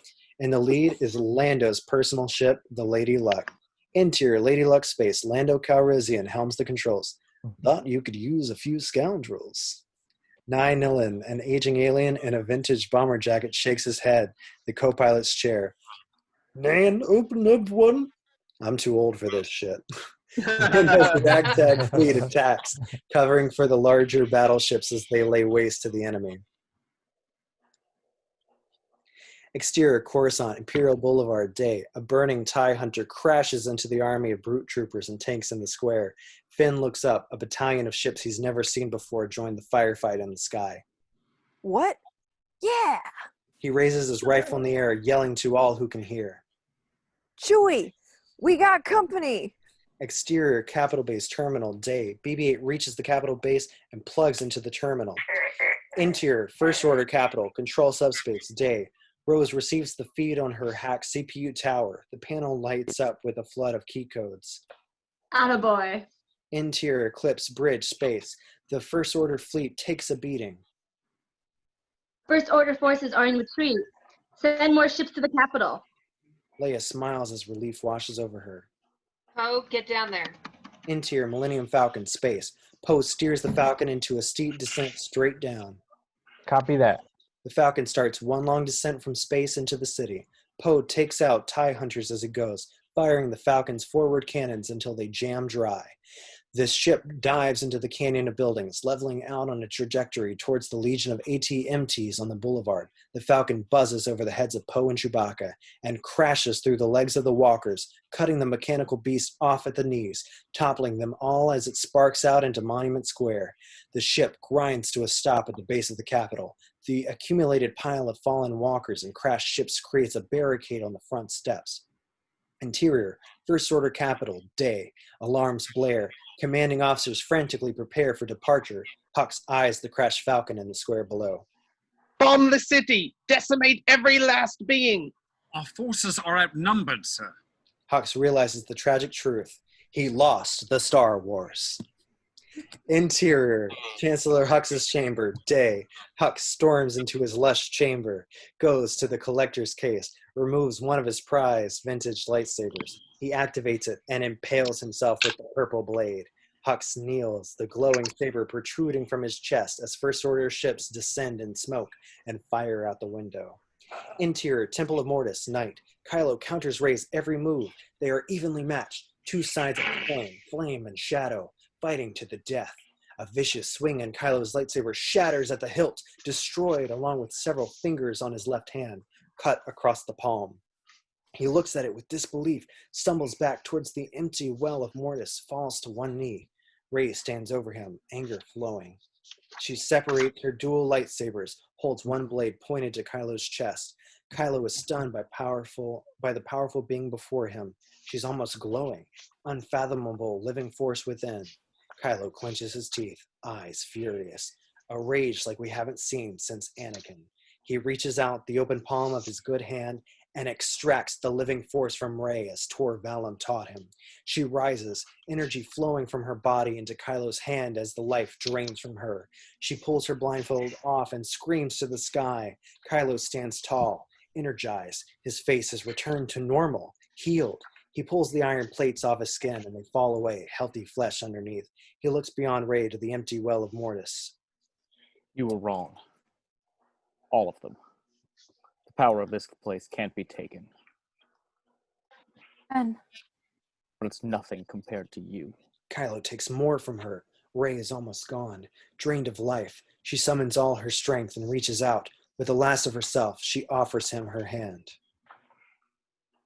Ben, please. Interior, Eclipse, Destroyer Bridge, space.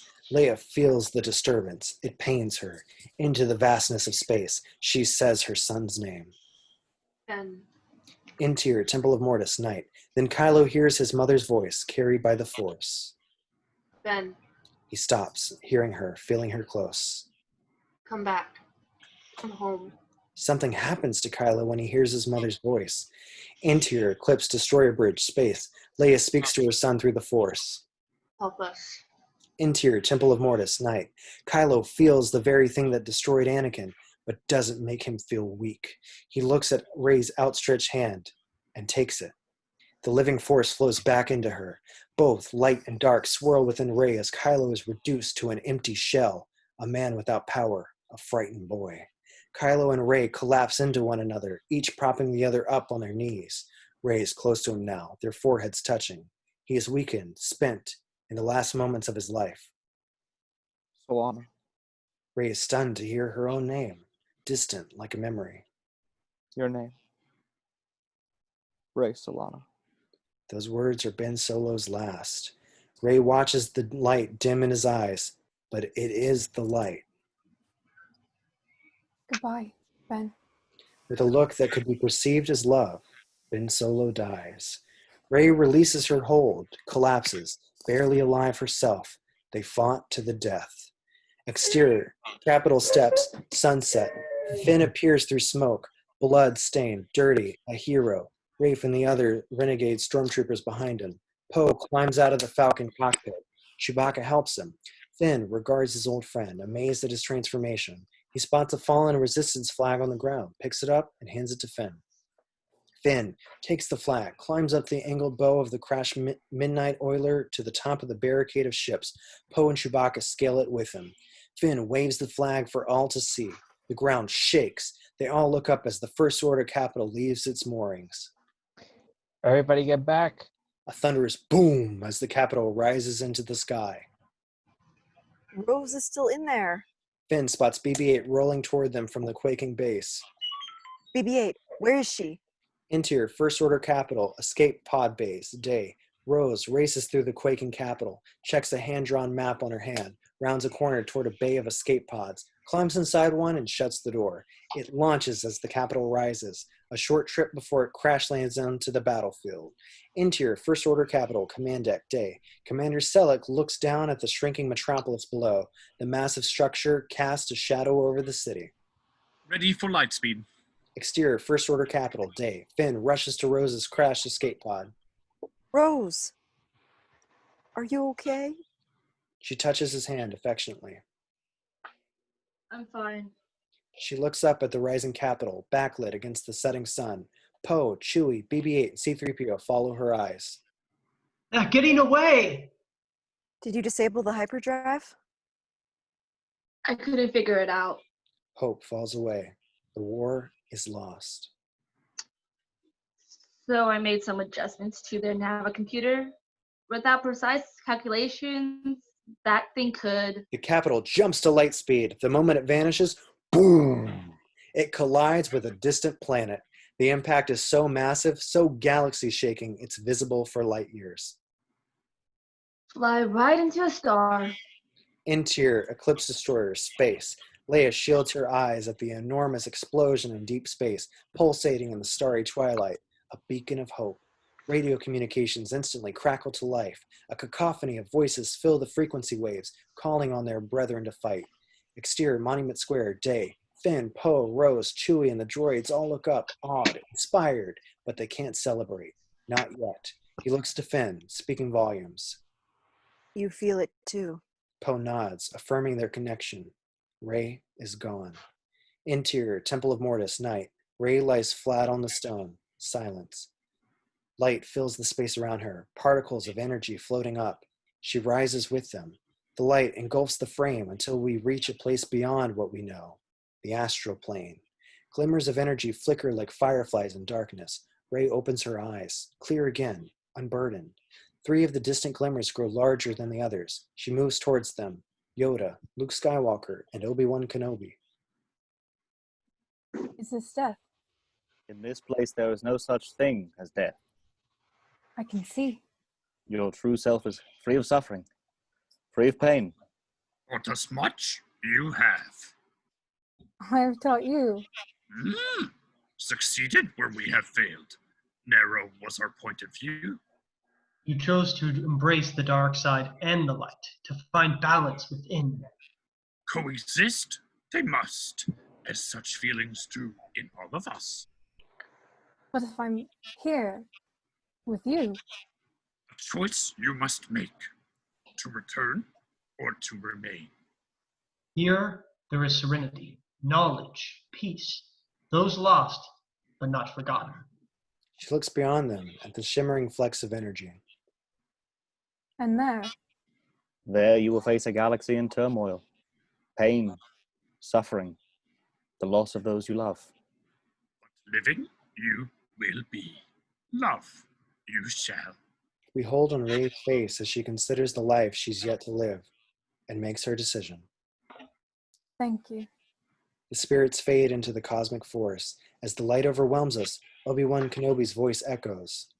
You are a Jedi, Rey Solana, but you will not be the last.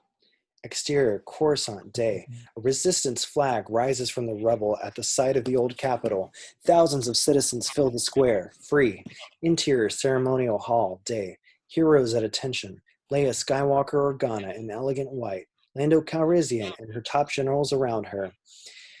Finn, Rose, Poe, and Chewie stand before Leia. She places medals of honor around each of their necks. BB-8 beeps excitedly at their feet. After 40 years of service, Chewie finally got a medal. Exterior, landing platform, sunset. Leia looks down at the blue beacon bracelet, once used to guide Rey back to safety, clenched tight in her hand. Finn and Rose stand by her side. I can't feel her presence, Finn bows his head. Neither can he. but there's a calm I've never felt. Balance. That's her. Leia smiles. BB-8 rolls up, beeps to Rose and Finn. Come on, we have work to do. Leia approaches Poe and Chewbacca, also on their way. She places the beacon bracelet in Poe's hand. I'll never stop looking. Chewbacca gives her a giant Wookiee hug. Okay, easy. Finn approaches Poe, holding something under his arm. Let me know what you find. I will. Finn hands Poe his old leather jacket. For good luck. Poe smiles and takes it, hugs him. Chewbacca growls. We follow Poe and Chewie to the Millennium Falcon, rebuilt to look better than it has in decades. Interior, Millennium Falcon, space. Poe flips switches in the cockpit. Ready, Chewie?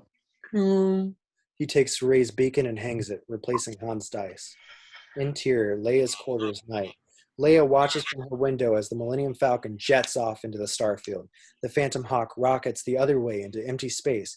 Leia checks on R2-D2, still under construction. A repair droid works on rebuilding his destroyed frame. How's he coming along? Cycle through his memory banks and he'll be his old self again. I hope. He'll be fine, 3PO. I can't imagine what I'd do without him. I know he's stubborn, but I know. Leia picks up R2-D2's intact memory drive, rescued by BB-8. She inserts it into R2-D2, reminiscent of the first time we saw the princess with the droid. R2 beeps to life. As he files catalogs into chronological order, he projects the contents of his memory banks, and we witness their adventures over 60 years, all from the droid's perspective. Luke buying C-3PO from the Jawas, Obi-Wan giving Luke his father's lightsaber, R2 flying through the Death Star trench, Han getting his medal on Yavin, Yoda lifting the X-Wing from the swamp, Luke saluting from the plank on Jabba's barge, Leia and Han outside the bunker on Endor. Leia is taken aback by the flood of memories. It is a catharsis for her and for us. She takes a deep breath. Thank you, R2. Leia leaves them alone together. R2-D2 beeps affectionately. Exterior, Leia's balcony, night. Leia steps outside, looks up at the field of stars. She looks up at the vastness of space. A star falls and gives her peace. Exterior, Modesta, day. A serene, sun-dappled ranch surrounded by rolling green fields of tall grass. Smoke curls from the chimney. Interior, homestead, day. Finn sits with a circle of young kids, 6 to 11, in a sun-drenched cabin. A fire crackles as he finishes a story. And the light could be seen all over the galaxy, in every system. Ray gave us all hope. A little girl, 7, looks confused. But how do you know she's really gone? I don't think she's gone. I believe Finn eyes Rose, seated at a wooden table, parts of a droid's motivator spread out in front of her. She smiles. someday she'll come back. And when she does, we'll be here waiting. All of us. The kids smile, relieved. They like that ending.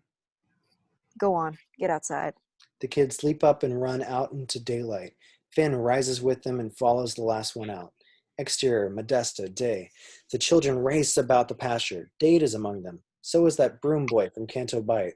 They race around a Nerf foal, trying to hook a ring around its tiny horns. BB-8 races with them, beeping excitedly. The little girl hooks it. The ring flies back through the air into her hand. These children are all force-sensitive. Finn and Rose have built a refuge for force-sensitive youth to live the life they never had.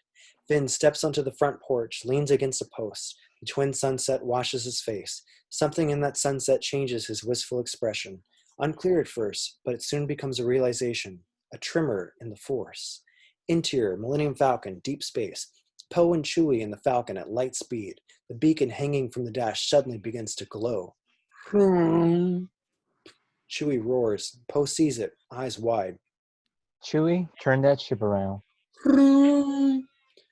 I know. Just turn around. Exterior, Modesta, Day. Finn notices a glimmer of light in the distance. He steps forward to get a closer look. Rose joins him, shielding her eyes from the sun. A figure blurs on the horizon. A familiar silhouette. Dirty, ragged, walking for a long time. BB-8 rolls forward, beeps excitedly. The kids hear the droid, stop their game, and look to the fields beyond. And on the horizon, Rey Solana. Her eyes are restored. Only a faint scar runs across her forehead. The kids run toward her, joined by BB-8, who is faster. Rey walks on towards the homestead. Here she will train a new generation of Jedi and pass down what she has learned, that only an understanding of the balance within can lead to peace and justice in the galaxy. The end. Yeah! Oh, so emotional. Yay! Ah.